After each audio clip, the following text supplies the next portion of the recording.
இருட்டை கண்டா பயம் உண்டாவதே அது ஏன்? இப்படி ஒரு கேள்வியை ஒரு பெரியவர்கிட்ட கேட்டாங்க. அதுக்கு அவர் பதில் சொல்றார்.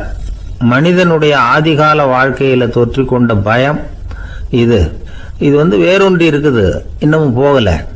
50,000 வருஷங்களுக்கு முன்னாடி மனுஷன் குகைகள்ல வாழ்ந்தான். பகல்ல பயம் இருக்காது, ராத்திரியில மிருகங்கள் தாக்கும் கொல்லும், நிம்மதியா தூங்க கூட முடியாது. அதனால இந்த மனுஷனுக்கு இரவுன்னா மரணம் பயம் அப்படின்னு பழகி போச்சு. மனிதர்களுடைய எல்லா மனசையும் சேர்த்து மொத்தமா ஒரு மனசு உண்டு. மனிதர்களுடைய நினைவு இந்த மொத்த மனசுல பதிஞ்சிருக்கு, பரவுது. இந்த மொத்த மனசுல இருட்டு பற்றிய பயம் பதிந்து நீடிக்குது அப்படிங்கிறார் அவர். இந்த காலத்துல இரவை பகலாக்கிறதுக்கு எவ்வளவோ விளக்குகள்லாம் வந்தாச்சு. ராத்திரியிலேயும் மிருகங்கள் தாக்குங்கிற நிலைமை இல்லை. பாதுகாப்பான வீடுகள் விலங்குகளும் விலகி போயிடுதா, விலங்குகள்லாம் விலகி போயிடுது, வீடுகளும் பாதுகாப்பா இருக்குது. சரி, இருந்தாலும் அந்த பழங்கால பயம் இருட்டு பயம் இன்னமும் மனுஷனை விட்டு போகல.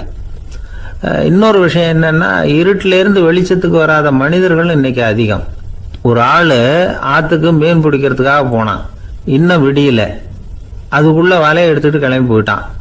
வெளிச்சம் வர்றதுக்கு முன்னாடியே போய் சேர்ந்துட்டான். விடிகிற வரைக்கும் என்ன பண்றது, சும்மா கரையிலேயே உட்காந்து காலை ஆட்டிக்கிட்டு இருக்கிறான். காலில் ஏதோ ஒரு சின்ன மூட்டை தட்டுப்பட்டுது. இருட்டில் அது என்னன்னு சரியா தெரியல. மூட்டைக்குள்ள சின்ன சின்ன கல்லா நிறைஞ்சி இருக்குது. சும்மா பொழுது போகணுமேங்கிறதுக்காக இவன் அந்த மூட்டைக்குள்ள இருந்து ஒவ்வொரு கல்லா எடுத்து ஆத்துல வீசிக்கிட்டு இருக்கிறான்.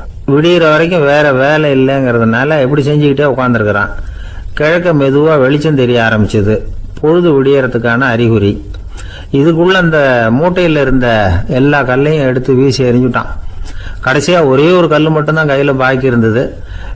வெளிச்சம் வந்ததும் அந்த கல்லை பார்த்தான், அப்படியே திகைச்சு போயிட்டான். அடடா, இது வரைக்கும் தெரியாம தப்பு பண்ணிட்டோமே அப்படின்னு நினைச்சான். ஏன் தெரியுமா, அவன் கையில இருந்தது வெறும் கல் இல்ல, விலை வசந்த ரத்தன கல். அது இருட்டுல என்னன்னு புரியாததுனால மூட்டையில இருந்த எல்லா ரத்தன கல்லையும் ஆத்துல வீசி எறிஞ்சிருக்கிறான். இப்போ அவனுக்கு அழுகையே வந்துடும் போல இருந்தது. வாழ்க்கையை வசதி ஆக்கிக்கிறதுக்கான வாய்ப்பு அவனுக்கு இருந்தது, இருந்தாலும் இருட்டுல அதை இழந்துட்டான். அந்த வகையில அவனுக்கு கொஞ்சம் அதிர்ஷ்டம் இருந்திருக்குது. அதாவது ஏதோ ஒரு வகையில் இருந்திருக்குது. அதனாலதான் அந்த கடைசி கல்ல எரியறதுக்குள்ள வெளிச்சம் வந்துட்டுது. பல பேருக்கு அந்த அளவு கூட அதிர்ஷ்டம் வர்றதில்லை. எல்லாத்தையும் வீசினதுக்கு அப்புறம் தான் வெளிச்சம் வரும். என்னன்னு விவரம் தெரியாமலே எழுந்திரிச்சு வந்துருவாங்க. வாழ்க்கைங்கிறது ஒரு பெரிய புதையல். அதை புரிஞ்சிக்காம மனுஷன் அதை வீசி எரிஞ்சுக்கிட்டு இருக்கான் அப்படிங்கிறது தான் பெரியவங்க கருத்து. சில பேருக்கு புரிஞ்சுக்கிற நேரம் வரும், அதுக்குள்ள வாழ்நாள்லாம் ஓடி போயிருக்கும். அதுக்கப்புறம் என்ன பண்றது? நம்மால் ஒருத்தன் கையில் ஒரு சின்ன பையோட வந்துகிட்டு இருந்தான். பை உள்ள ஏகப்பட்ட நகைகள் ரத்தன கல் எல்லாம் இருக்கு. வந்துகிட்டு இருந்தவன் திடீர்னு அந்த பையை அப்படியே ஒரு குளத்துல வீசி எறிஞ்சுட்டான். மகான்கள் தான் இப்படி பற்று இல்லாம இருப்பாங்க. என்னங்க இது, விலை மதிப்புள்ள அந்த பையை இப்படி குளத்துல வீசி எறிஞ்சுட்டீங்களே, இதுக்கு என்ன அர்த்தம் அப்படின்னு கேட்டார் அவன் கூட வந்தவர். அவன் மெதுவா இவர் காதோட காதா சொல்றான். ஒரு போலீஸ்காரர் பின்னாடி வந்துகிட்டு இருக்கிறார், அவர் போனதுக்கு அப்புறம் இதை எடுத்துக்குவேன் அப்படிங்கிறான். ரெண்டு பேர் சுவாரஸ்யமா பேசிக்கிட்டு இருக்கிறப்போ குறுக்க புகுந்து தொந்தரவு பண்றதுக்குன்னே சில பேர் இருப்பாங்க. அது ரொம்ப இடைஞ்சலா இருக்கும். இதே மாதிரி மின்காந்தம் கூட குறுக்க புகுந்து தொந்தரவு பண்ணும். கடைசியில் அது ஒரு பெரிய இடைஞ்சல கொண்டாந்து விட்டுரும். சில வீடுகளில் கேபிள் கனெக்ஷன் இல்லாமல் சில தனியார் டிவி காட்சிகள் தெரியும். அதுக்கு என்ன காரணம்னா இந்த மின்காந்த குறுக்கீடு தான் காரணம். இதைத்தான் சுருக்கமாக இஎம்ஐ அப்படின்னு சொல்கிறாங்க. அதாவது எலக்ட்ரோ மேக்னெட்டிக் இன்டர்ஃபியரன்ஸ். இது ஏற்படக்கூடிய இடங்கள் எது எதுன்னு எடுத்துக்கிட்டா அது ஒரு பெரிய பட்டியலாகவே போயிடும். இந்த இஎம்ஐ தொந்தரவு கேபிள் டிவியில் மட்டும்தான் இல்லை, ராக்கெட் ஏவுதளத்தில் உள்ள ரேடார்கள், அங்கே உள்ள சில சக்தி வாய்ந்த தொலைத்தொடர்பு சாதனங்கள், விமான தளங்களில் உள்ள ரேடார்கள், கப்பல் தளங்களில் பொருத்தப்பட்டிருக்கக்கூடிய சக்தி வாய்ந்த ஆண்டனாக்கள், இப்படி நிறைய சொல்லலாம். காவல் நிலையங்களில் பயன்படுத்தப்படுகிற வயர்லெஸ் தொடர்பு சாதனங்கள் கூட ஓரளவுக்கு இந்த மின்காந்த அலைகளை வெளியிடும். நம்ம வீட்டில் உட்காந்துக்கிட்டு ரேடியோ கேட்டுக்கிட்டு இருப்போம் அல்லது டிவி பார்த்துக்கிட்டு இருப்போம். அந்த சமயத்தில் பக்கத்து தெருவில் ஒரு மோட்டார் சைக்கிள் அல்லது காரு, குறிப்பாக பெட்ரோல் இன்ஜின், அது போகிறப்போ அதில் உள்ள மின்கலத்தில் அதாவது மேக்னட்டோ பேட்டரியிலிருந்து வெளிப்படுகிற மின்காந்த அலை இங்கே டிவியிலையும் ரேடியோவிலையும் கரகரப்பு உண்டு பண்ணும். சரி, இது பெருசாக என்ன இடைஞ்சலை உண்டு பண்ணிட போகுது அப்படின்னு நாம் அலட்சியமாக நினைக்கலாம். வயசானவங்களுக்கு மறதி நோயின்னு ஒன்று வரும்ல, அல்ஷமீர், அதாவது மூளையில் உள்ள செல்கள் செயலிழந்து போயிடுறது. அது செய்ய வேண்டிய வேலையை மறந்துடும். மனைவியே எதிரில் நின்னா கூட உன்னை எங்கேயோ பார்த்தது மாதிரி தெரியுதே அப்படின்னு சொல்லிட்டு இருப்பாங்க. அப்படி ஒரு மறதி. இந்த விசித்திரமான நோய்க்கு இதுவரைக்கும் மருந்தே இல்லைன்னு வேற சொல்கிறாங்க. இந்த மைக்ரோ ஓவன் அப்படின்னு சொல்லக்கூடிய சமையல் அடுப்புகள் கூட மின்காந்த அலைகளை வெளியிடுது. சமயத்தில் சில தொழிற்சாலைகளில் கூட பெரிய விபத்துக்களை இந்த இஎம்ஐ உண்டு பண்ணிவிடும். இதை பற்றி தீவிரமாக சிந்திக்க ஆரம்பித்ததே ஒரு விபத்துக்கு பிறகு தான். அமெரிக்காவுக்கும் வியட்நாமுக்கும் இடையில் போர் நடந்ததே, அந்த சமயம் அமெரிக்காவுக்கு சொந்தமான விமானம் தாங்கி கப்பல் ஒன்று வியட்நாமை தாக்கிறதுக்கு தயாராக ஏவுகணைகளோட கடலில் நிறுத்தி வைக்கப்பட்டிருந்தது. தற்செயலாக அந்த பகுதியில் கப்பல் தொலைத்தொடர்பு பகுதிக்கு அருகில் ஊடுருவிய இந்த சக்தி வாய்ந்த ரேடியோ அலைகள் ஏவுகணையில் இருந்த மின்னணு சர்க்கியூட்டை பூர்த்தி செஞ்சு வச்சுட்டுது. அவ்வளவுதான், ஏவுகணை அங்கேயே வெடித்து சிதறி போச்சு. 130 பேர் அந்த இடத்துலயே உடல் கருகி செத்து போட்டாங்க. ஏகப்பட்ட பொருள்கள் நாசம். இந்த விபத்துக்கான காரணம் என்னங்கிறத உடனடியாக யாராலையும் கண்டுபிடிக்க முடியல. ரொம்பவும் கடுமையாக முயற்சி பண்ணி கடைசியாக கண்டுபிடிச்சாங்க, இது இந்த இஎம்ஐ வேலை தான் அப்படின்னு. மின்னணு தொலைபேசிகள் இருக்க, இதில் பேசும்பொழுது நம்ம காதை அதாவது செவியை ஊடுருவக்கூடிய மின்காந்த அலையானது மூளைக்கு போய் அங்கே மூளை கட்டிகளை உருவாக்க ஊக்கம் கொடுக்குது அப்படின்னு வேற கண்டுபிடிச்சிருக்கிறாங்க. இந்த இஎம்ஐ ரொம்ப குறைஞ்ச மின்காந்த அழுத்தத்தில் நமக்கு எந்த பாதிப்பையும் ஏற்படுத்துறதில்லை. மின்காந்த அலைகள் அழுத்தத்தோடு இருக்கிற இடங்களில் ரொம்ப நேரம் இருந்தோம்னா நம்ம உடம்பின் வெப்பநிலை 2 டிகிரி செல்சியஸ் வரைக்கும் அதிகரிக்குதாம். அதனால் வெப்பநிலையை சீராக்கிறதுக்கு இதய துடிப்பும் அதிகரிக்குது. இப்படிலாம் கண்டுபிடிச்சிருக்கிறாங்க. இப்போல்லாம் இந்த மின்காந்த குறுக்கீடுகளை தடுக்கிறது எப்படி அப்படின்னு விஞ்ஞானிகள் யோசனை செய்ய ஆரம்பிச்சிருக்கிறாங்க. இந்த விஷயத்தில் அலட்சியமாக இருந்தோம்னா எதிர்காலத்தில் நிறைய பேருக்கு இந்த ஞாபக மறதி நோய் வந்துடும். அப்புறம் அது ரொம்ப கஷ்டமாக போயிடும். ஒரு குடும்ப தலைவர் தன் மனைவியை பார்த்து, யார் நீ, உன்னை எங்கேயோ பார்த்தது மாதிரி இருக்குதே அப்படின்னு சொல்லிக்கிட்டு இருந்தார். உடனடியாக அவரை போய் பார்த்தேன். வாங்க டாக்டர்கிட்ட போகலாம் அப்படின்னு. அவர் என்னை தனியாக அழைச்சிட்டு போய் காதோட காதாக மெதுவாக சொல்கிறார், இதை பாருப்பா, என் கையில் பணம் இல்லாத போகலாம், அப்படி மறதி நோய் வந்துட்டது மாதிரி நடிச்சுக்கிட்டு இருப்பேன், அவ்வளவுதான், அதை நீ கண்டுக்காத அப்படின்னார். ஒரு அழகான கடற்கரை. சுற்றுலா பயணிகள் நிறைய பேர் அங்கே போகிறது வழக்கம். சனி ஞாயிறு கூட்டம் அதிகமாக இருக்கும். அதோட விளைவு என்னங்கிறது அடுத்த நாள் தான் தெரியும். ஆமாம், அந்த கடற்கரையை சுத்தப்படுத்துகிற தொழிலாளிகள் திங்கட்கிழமை ரொம்ப சிரமப்படுவாங்க.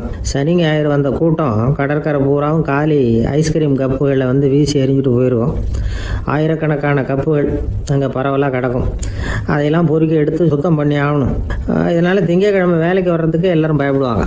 அப்படி ஒரு நிலைமை. பல பேர் அன்னைக்கு லீவ் எடுத்துகிட்டு போயிடுறது வழக்கம். நமக்கு எதுக்கு இன்றைக்கி தொந்தரவுன்னு. இது ஒரு பெரிய பிரச்சனையாக இருந்தது. இதுக்கு என்ன பண்ணலாம் அப்படின்னு யோசனை பண்ணாங்க. ஒரு ஆலோசனை கூட்டத்துக்கு ஏற்பாடு பண்ணாங்களாம். அந்த நகர நிர்வாக அலுவலர்கள், பணியாளர்கள் எல்லாரும் அதில் கலந்துக்கிட்டாங்க. கூட்டம் ஆரம்பமாச்சு. ஆரம்பத்தில் சொன்னாங்க, இந்த பிரச்சனைக்கு ஒரு தீர்வு வேணும், என்ன பண்ணலாம், அதை முடிவு செய்கிறதுக்கு தான் இந்த கூட்டம். இதில் நீங்கள் செய்ய வேண்டியது என்னென்னா, உங்களுக்கு தோன்றுகிற யோசனை எதுவாக இருந்தாலும் சொல்லுங்கள். கொஞ்சம் கூட தயக்கம் வேண்டாம். நாம் சொல்கிற யோசனை ஈடுபடுமா படாதா அப்படின்லாம் யோசிக்க வேணாம். எல்லாருடைய யோசனைகளையும் அப்படியே பதிவு செய்துக்கிறோம். கடைசியாக அதிலேருந்து ஒரு சிறந்த யோசனையை தேர்வு பண்ணி அதை பயன்படுத்தலாம். இந்த சந்தர்ப்பத்தில் இன்னொரு முக்கியமான வேண்டுகோள், எவ்வளவு சாதாரணமான யோசனையாக இருந்தாலும் சரி, அது சொல்லும் பொழுது அடுத்தவங்க ஏளனம் செய்யக்கூடாது. இது ஒரு பெரிய யோசனையா அப்படின்னு சொல்லி எதையும் அலட்சியப்படுத்தக்கூடாது. இதுதான் அந்த கூட்டத்தின் ஆரம்பத்தில் செய்யப்பட்ட அறிவிப்பு. உடனே அந்த கூட்டத்தில் இருந்தவங்க ஆளுக்கு ஒரு யோசனை சொல்ல ஆரம்பித்தாங்க. ஒருத்தர் எழுந்திருச்சார், இங்கே வர்ற சுற்றுலா பயணிகள்கிட்ட ஆளுக்கு $10 ஒரு டெபாசிட் மாதிரி வைப்பு பணமாக வாங்கிக்கணும். காலி ஐஸ்கிரீம் கப்பை திருப்பி கொடுத்தா அந்த பணத்தை திருப்பி கொடுத்துடலாம். இப்படி ஒரு ஏற்பாடு பண்ணிக்கிட்டா கப்புகளை தேடி பொறுக்கிட்டு இருக்க வேண்டியதில்லை, எல்லாம் ஒரே இடத்துக்கு சேர்ந்துடும். அப்படியே நாம் தூக்கிட்டு போய் ஒரு இடத்துல கொட்டி விடலாம் அப்படின்னார். இன்னொருத்தர் எழுந்திரிச்சார், கப்பை கீழே போட்டால் $50 அபராதம் அப்படின்னு அங்கங்கே போர்டு எழுதி வச்சுடலாம். கப்புகளை போடுறதுக்கு அங்கங்கே பெரிய கூடைகளை வச்சுடலாம். நாம் சாவகாசமாக அந்த கூடைகளை சேகரம் பண்ணிக்கலாம் அப்படின்னாராம். இன்னொருத்தர் எழுந்திரிச்சு கொஞ்சம் கோபமாக பேசினார், கப்புகளை வந்து அவங்க வாயிலே திணிச்சு விடணும். அதுகளை மொன்று சாப்பிட்டு பார்த்தா தான் தெரியும் அது எவ்வளவு கஷ்டங்கிறது அப்படின்னு ரொம்ப கடுமையாக பேசியிருக்காரு. இது வேடிக்கையாக தெரிஞ்சாலும் இந்த யோசனையும் பதிவு செஞ்சுக்கிட்டாங்களாம். இப்படி பல யோசனைகள் கடைசியாக எல்லாத்தையும் படித்து பார்த்துட்டு பரிசீலனை பண்ணாங்க. அப்புறம் தான் யோசனை வந்தது. இவர் வேடிக்கையாக சொன்னது கப்புகளை அவங்கவுங்க வாயிலே திணிச்சு சாப்பிட சொல்லணும், அதுதான் தண்டனைன்னார்ல. ஏன் அப்படி சாப்பிட்றது மாதிரியே கப்புகளை தயார் பண்ண என்ன அப்படின்னு சிந்திக்க ஆரம்பித்தாங்களாம். ஆகா, அதுதான் சரின்னு ஒரு முடிவுக்கு வந்தாங்க. அதுலேருந்து உருவானது தான் இந்த வேஃபர் கப்ஸ். ஐஸ்கிரீமை சாப்பிட்டு முடிச்சதும் கப்பையும் சாப்பிட்டுடலாம். கோன் ஐஸ்கிரீம் சாப்பிட்றோம்ல, அதுதான். அமெரிக்காவில் மியாமி கடற்கரையில் ரொம்ப காலமாக இருந்துக்கிட்டு வந்த குப்பை பிரச்சனைக்கு இப்படி தான் ஒரு தீர்வு வந்துதான். இதுலேருந்து நாம் புரிஞ்சிக்க வேண்டியது என்னென்னா, நாம் அன்றாட எத்தனையோ பிரச்சனைகளை சந்திக்கிறோம், அதுக்கெல்லாம் தீர்வு உண்டு. அது எங்கே ஒளிஞ்சிருக்குன்னு கண்டுபிடிக்கணும். அந்த அந்த யோசனையையும் நல்லா தீவிரமாக யோசிக்கணும். யார் என்ன யோசனை சொன்னாலும் அதை வந்து அலட்சியப்படுத்தக்கூடாது. அக்கறையோடு கவனிக்கணும், அதை யோசித்து பார்க்கணும். ஒரு அம்மா தன்னோட வீட்டுக்காரரை ஒரு மனநல மருத்துவர்கிட்ட அழைச்சிட்டு வந்தாங்களாம். டாக்டர், இவருக்கு கோன் ஐஸ்கிரீம் பிடிக்கல, பேப்பர் கப்பில் இருக்கிற ஐஸ்கிரீம் தான் வேணும்னு அடம் பிடிக்கிறார் அப்படின்னாங்களாம். அது ஒன்றும் தப்பு இல்லையேன்னாராம் டாக்டர். இதுக்கு அந்த அம்மா சொன்னாங்களாம், இவர் கப்பு ஐஸ்கிரீம் வாங்குறதுல தப்பு இல்லை டாக்டர், பிரச்சனை அது இல்லை. அப்புறம் வேறு என்னென்னு கேட்டிருக்காரு. வாங்கினதும் ஐஸ்கிரீமை கீழே கொட்டிவிட்டு அந்த பேப்பர் கப்பை மட்டும் விரும்பி சாப்பிட்றார், அதனால தான் அவங்ககிட்ட அழைச்சிட்டு வந்தேன் அப்படின்னாங்களாம். ஒரு கணவன் மனைவி எப்போ பார்த்தாலும் அவங்க ரெண்டு பேருக்கும் இடையில சண்டை வந்துக்கிட்டே இருந்தது. இதில் என்ன ஆச்சரியங்கிறீங்களா? நான் அதுக்காக சொல்ல வரல, இது வேறு விஷயம். அதாவது சண்டை போடாமல் இருக்கிறதுக்கு வழி சொல்கிற தகவல் இது. நான் சொன்ன அந்த கணவன் மனைவி எப்படின்னா, கணவன் ஒரு வார்த்தை சொன்னால் மனைவி கிட்டேருந்து 2 வார்த்தை பதிலாக வரும். இதுக்கு கணவன்கிட்டேருந்து 4 வார்த்தை பதிலாக வரும். இப்படி வார்த்தைகள் பெருகி போய் கடைசியில் வம்பில் வந்து முடியும். அந்த அம்மா பொறுத்து பார்த்தாங்க, அவங்களால தாக்கு பிடிக்க முடியல. பக்கத்து வீட்லேயும் ஒரு கணவன் மனைவி இருந்தாங்க, அவங்களுக்குள்ளே சண்டை வர்றதில்லை. அது எப்படி அவங்களால மட்டும் சண்டை போடாமல் இருக்க முடியுது அப்படின்னு இந்த அம்மாவுக்கு ஆச்சரியம். ஒரு நாள் நேராக பக்கத்து வீட்டு அம்மாக்கிட்டே போய், ஏம்மா, நீங்கள் எப்படி கணவனும் மனைவியும் சண்டை போட்டுக்காமல் இருக்கிறீங்க, அது எப்படி முடியுது உங்களால் அப்படின்னு கேட்டாங்க. அதுக்குன்னு ஒரு மருந்து இருக்குது, அதை சாப்பிட்டா சண்டை வராது அப்படின்னாங்க அவங்க. சரிங்க, அந்த மருந்தை அவர் சாப்பிட மாட்டேன்னு சொல்லிட்டா என்ன பண்ணுறது அப்படின்னு கேட்டிருக்கிறாங்க இவங்க. அந்த மருந்து அவருக்கு இல்லைம்மா, உனக்கு தான் அப்படின்னாங்களாம் அவங்க. அப்படியா, அப்படின்னா கொடுங்க, ரொம்ப நல்லதாக போச்சு. அதை எப்படி சாப்பிட்றதுங்கிற விவரத்தையும் சொல்லுங்கள், எங்கே அது கிடைக்குங்கிறதையும் சொல்லுங்கள், வாங்கிக்கிறேன் அப்படின்னு கேட்டாங்களாம் இவங்க. வேறு எங்கேயும் போய் வாங்க வேண்டாம், என்கிட்டே இருக்க அந்த மருந்து அதில் கொஞ்சம் தர்றேன், வாங்கி வச்சுக்க. உன் வீட்டுக்காரர் உன்னோட சண்டையை ஆரம்பிக்கிறப்போலாம் நீ இந்த மருந்தில் ஒரு அவுன்ஸ் வாயில் ஊற்றிக்கணும். அதை உடனே குடிச்சிடக்கூடாது, ஒரு 5 நிமிஷமாவது அது வாயில் இருக்கணும், அதுக்கப்புறம் குடிச்சுடலாம் அப்படின்னு சொல்லி ஒரு பாட்டில் மருந்தை இந்த அம்மாக்கிட்ட கொடுத்து அனுப்புனாங்களாம். மருந்தை எடுத்துக்கிட்டு இந்த அம்மா வீட்டுக்கு வந்திருக்கிறாங்க. வீடு பூட்டி இருந்ததுனால கணவன் வந்து வாசல்லையே காத்துக்கிட்டு இருக்கிறான். மனைவியை கண்டதும் சண்டை போட ஆரம்பிச்சிட்டான். வீட்டை பூட்டி எங்கே போய் தொலைஞ்ச, எவ்வளோ நேரமாக ஒரு மனுஷன் வாசல்லையே காத்துட்டு கிடக்கிறது அப்படி இப்படின்னு கத்த ஆரம்பிச்சிட்டான். மனைவி இதுக்கு பதிலே சொல்லலை. அந்த அம்மா பேசாமல் வீட்டை திறந்தாங்க, சமையல் அறைக்குள்ளே போனாங்க, ஒரு அவுன்ஸ் மருந்தை வாயில் ஊற்றிக்கிட்டாங்க. அன்னைக்கு சண்டை வந்து மேற்கொண்டு வளரவே இல்லை, நின்றுட்டுது. மருந்து பரவாயில்லை. அதுக்கப்புறம் பல சந்தர்ப்பங்களில் சண்டை வரும் போல் இருக்கிற போலாம் இந்த மருந்து அதை நிறுத்தியிருக்கு. பிரமாதமான மருந்தாக இருக்குது இதை கொஞ்சம் அதிகமாகவே வாங்கி வீட்டில் வச்சுக்க வேண்டியது தான் அப்படின்னு முடிவு பண்ணிக்கிட்டு இந்த அம்மா மறுபடியும் பக்கத்து வீட்டு அம்மாக்கிட்ட போனாங்க. எவ்வளவு விலையானாலும் சரி, நான் காசு கொடுத்து வாங்கி வச்சுக்கிறேன், எந்த கடையில் இருக்குது இந்த மருந்து சொல்லுங்க அப்படின்னு கேட்டாங்க. இந்த மருந்துக்கு விலையே கிடையாதுங்க, இலவசமாகவே கிடைக்கும்னாங்களாம் அவங்க. அது எப்படி விலையில்லாமல் இதை விற்க முடியுது அப்படின்னு கேட்டாங்களாம் இவங்க. அது மருந்தாக இருந்தால் தானே விலை வைக்கிறதுக்கு, அது வெறும் தண்ணி தானே அப்படின்னாங்களாம். வெறும் தண்ணியாக சண்டையை நிறுத்துது அப்படின்ட்டு இருக்காங்க இவங்க. அது சண்டையை நிறுத்தலை, உன்னோட மௌனம் தான் சண்டையை நிறுத்துது. நீ வாயில் தண்ணியை வச்சுக்கிறதுனால எதிர்த்து பேசுறதில்ல, அதனால் உன்னுடைய கணவர் கோபம் வந்து சாந்தமாயிடுது அப்படின்னாங்களாம் அவங்க. இந்த கதையிலேருந்து சண்டையை நிறுத்துகிற மருந்து எதுன்னு தெரிஞ்சுக்கிட்டோம் இல்லையா? ஒருத்தர் என்ன பண்ணார், பாட்டிலில் வந்து தண்ணியை ஊற்றி வச்சுக்கிட்டு அவர்கிட்ட வர்றவங்களுக்கெல்லாம் இதை சிபாரிசு பண்ணலாம்னு நினச்சிக்கிட்டு உட்காந்துருந்தார். ஒரு அம்மா வந்தாங்க. இதை கேட்டுவிட்டு இதையே ஒரு மருந்து மாதிரி கொடுக்கலாம்ங்கிறது அவர் முடிவு. அதனால் பாட்டிலில் தண்ணி அடைச்சி வச்சுக்கிட்டு அதில் கலருக்காக என்னத்தையோ ஒரு ஜீரகம் அது மாதிரி எதையாவது கலந்து வச்சுக்கிட்டு ஒரு மருந்து மாதிரி ஒரு பாவனையில் வச்சுக்கிட்டு உட்காந்துருக்காரு. யாராவது வீட்டில் சண்டைன்னா என்கிட்ட வாங்க மருந்து தரேன்னு. ஒரு அம்மா வந்தாங்க, எனக்கும் என் வீட்டுக்காரருக்கும் அடிக்கடி சண்டை வருதுங்க அப்படின்ட்டு இருக்காங்க. கவலைப்படாதம்மா, நான் ஒரு மருந்து தரேன்னு சொல்லி வீட்டுக்குள்ளே போய் ஒரு பாட்டில் எடுத்து வந்து கொடுத்தார். பாட்டிலில் இருக்கிறது என்னங்கிறத சொல்லிவிட்டு அது பேரில் மரியாதை வராது இல்லையா, அதனால் சொல்லலை. அந்த அம்மா வாங்கிட்டு போனாங்க. 4 நாள் கழித்து திரும்பி வந்தாங்க. என்னம்மா வீட்டில் சண்டை நின்று போச்சான்னு கேட்டிருக்காரு இவர். அங்கே நின்று போச்சுங்க, இப்போ உங்ககிட்ட ஆரம்பமாக போகுதுன்னாங்களாம். என்னம்மா அப்படின்ட்டுருக்காரு அவர் பயந்து போய். பின்ன என்னங்க நீங்கள் என்ன மருந்து கொடுத்துருக்குறீங்க என்னங்க அப்படின்னாங்களாம் கோவமாக. அது வெறும் தண்ணி தானே அப்படின்ட்டுருக்காரு இவர். தண்ணியாக இது நல்லா பாருங்கள் அப்படின்னு அந்த பாட்டில் நீட்டினாங்களாம். இவர் வாங்கி பார்த்துருக்காரு. அப்புறம் தான் விஷயம் புரியுது அவருக்கு. இவர் கை தவறுதலாக அவங்க வீட்டில் இருந்த மண்ணெண்ணெய் பாட்டில் எடுத்து அவர்கிட்ட கொடுத்துருக்குறாங்க. அப்புறம் என்ன ஆகும், சண்டை வராமல்.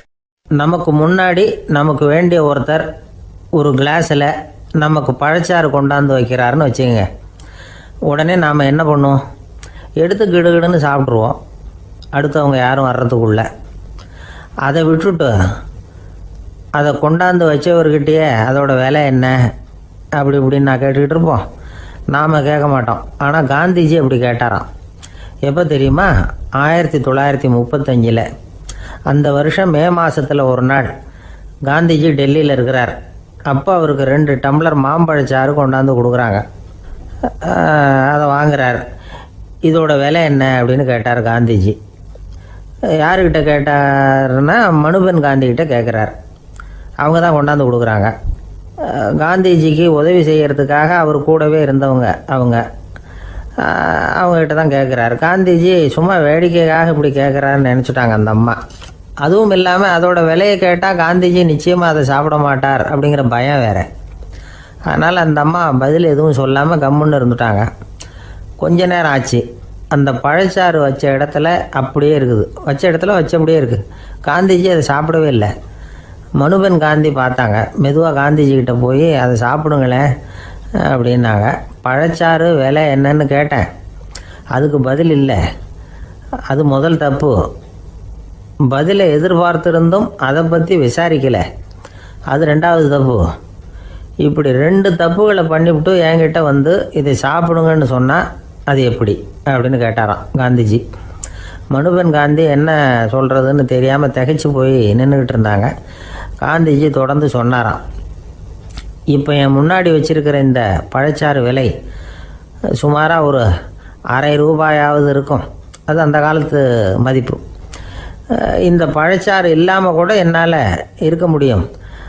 ஆனால் அவசியமான பொருள்களை வாங்கிறதுக்கு கூட சக்தி இல்லாத மக்கள் இந்த நாட்டில் நிறைய பேர் இருக்கிறாங்க.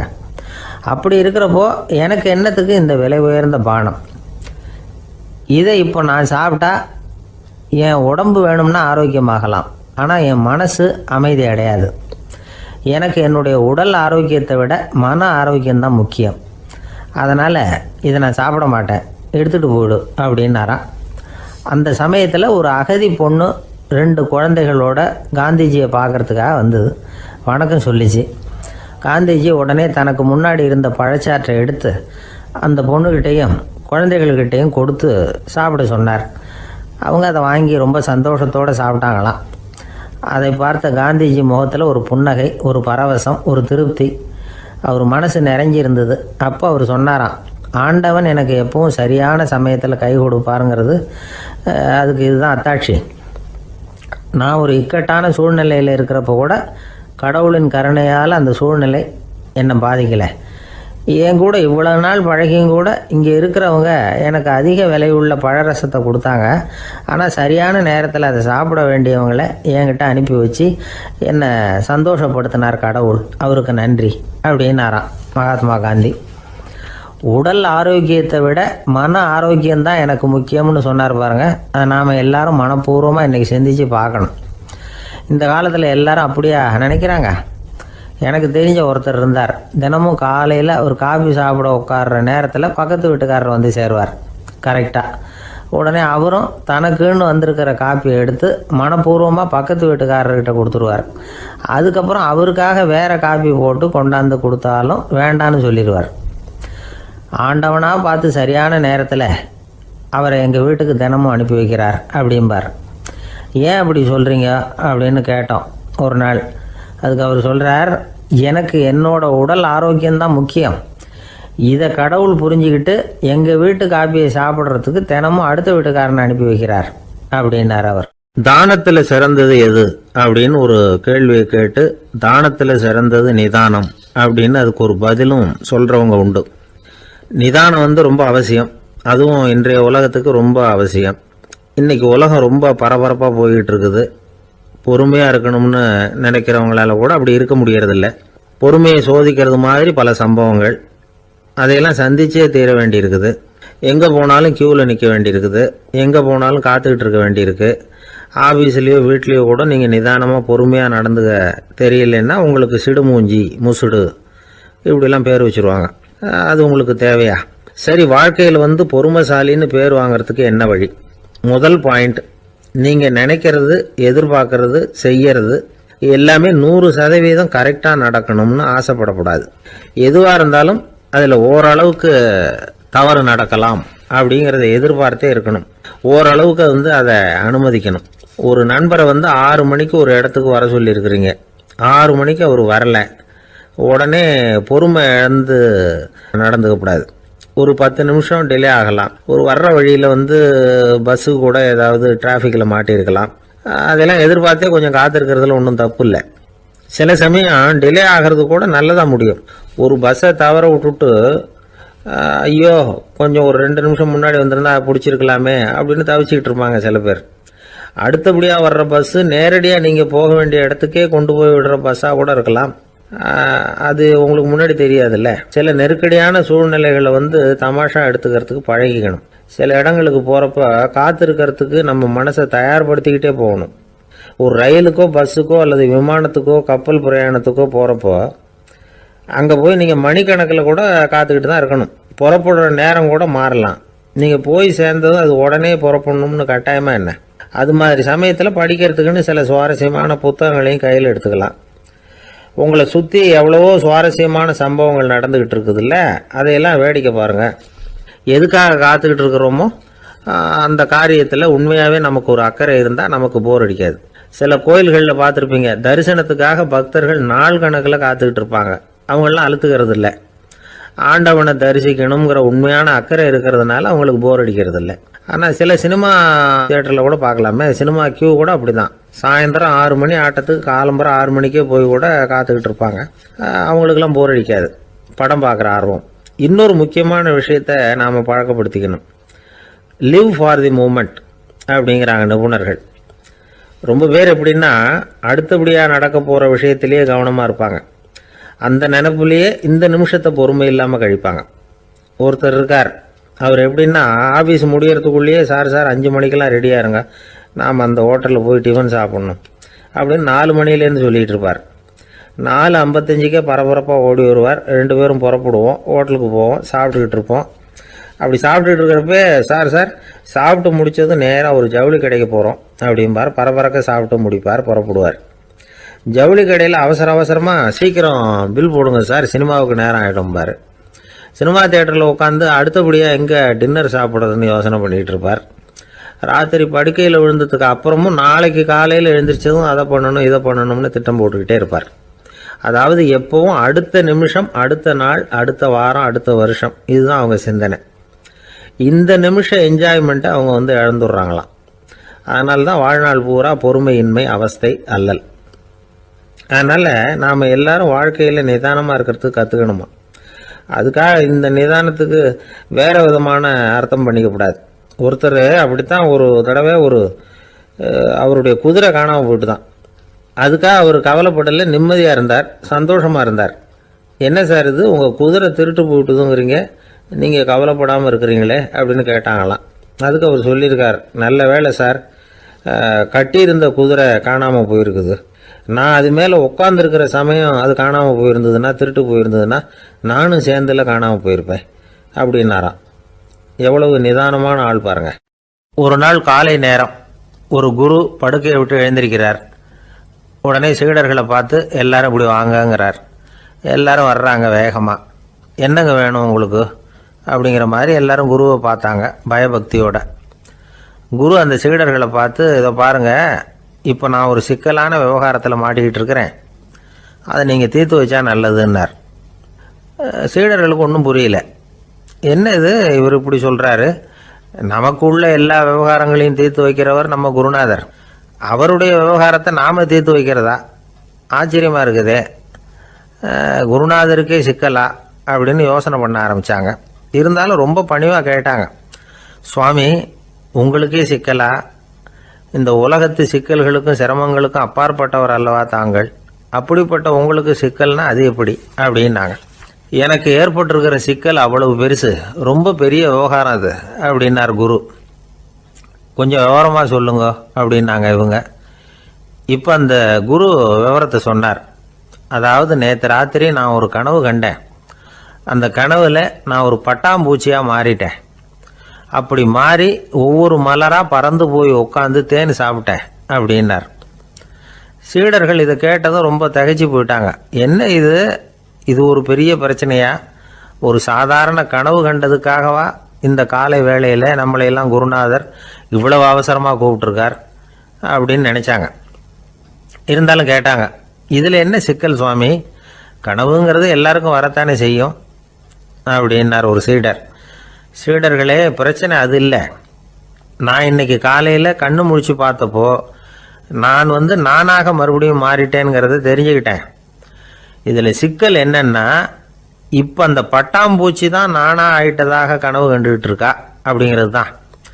ஒரு மனுஷன் பட்டாம்பூச்சி ஆகிறதாக கனவு காண முடியுங்கிறப்போ அந்த பட்டாம்பூச்சியும் மனுஷனாக ஆகிறதாக கனவு காண முடியும் இல்லையா? இப்போ எனக்கு யதார்த்த நிலை தெரியணும், எது நிஜம்னு தெரியணும். நேற்று ராத்திரி நான் கண்டது கனவா, அல்லது இது பட்டாம்பூச்சி கண்டுகிட்டு இருக்கிற கனவா? இதுதான் குரு கேட்ட கேள்வி. இதை கேட்டதும் சீடர்கள் ரொம்ப குழம்பி போயிட்டாங்க. சுவாமி, இது வரைக்கும் நாங்கள் தூங்குறப்ப பார்க்கறது கனவுன்னும் மூழ்கிட்டு இருக்கிறப்ப பார்க்கறது நனவுன்னு நம்பிக்கிட்டு இருக்கிறோம். இப்போ எங்களை ரொம்ப குழப்பிட்டீங்க, இதுக்கு பதில் சொல்ல எங்களுக்கு சக்தி இல்லை அப்படின்னு சொல்லிவிட்டாங்களாம். அதுக்கப்புறம் அந்த குரு சொன்னாராம், நினைவு தான் முக்கியமான அம்சம். முடிவு கட்டம்னா பகலின் நினைவுகளை விட இரவின் கனவுகளே ரொம்ப உண்மை. ஒருத்தன் தூங்க போனால் தூங்கிக்கிட்டே இருந்தால் அவன் காணும் கனவு பொய்ங்கிறத அவன் உணர மாட்டான். ஒவ்வொரு கனவும் காணும் பொழுது அது ரொம்ப உண்மையாக தான் தெரியுது. ஒரு கனவு கூட உண்மை இல்லைன்னு கனவுல தோன்றுவதே இல்லை அப்படின்னார் குரு. அகில வாழ்வு அத்தனையும் சொற்பனம் கண்டாய் அப்படிங்கிறார் தாயுமானவர். ஆகையினால நம்ம கனவுலேருந்து நாம் என்னைக்கு முழிச்சிக்க போகிறோம் அப்படிங்கிறது தான் ஒரு முக்கியமான கேள்வி. ஒருத்தர் வந்தார், காலில் கட்டோடு வந்தார். என்னங்க காலில் கட்டுன்னு? சார், நேற்று ராத்திரி தூக்கத்தில் எங்கள் வீட்டு கூரையில் ஏணியை சாத்தி வச்சு இறங்கினப்போ வழுக்கி விழுந்து காலை உடச்சிக்கிட்டேன்னார்.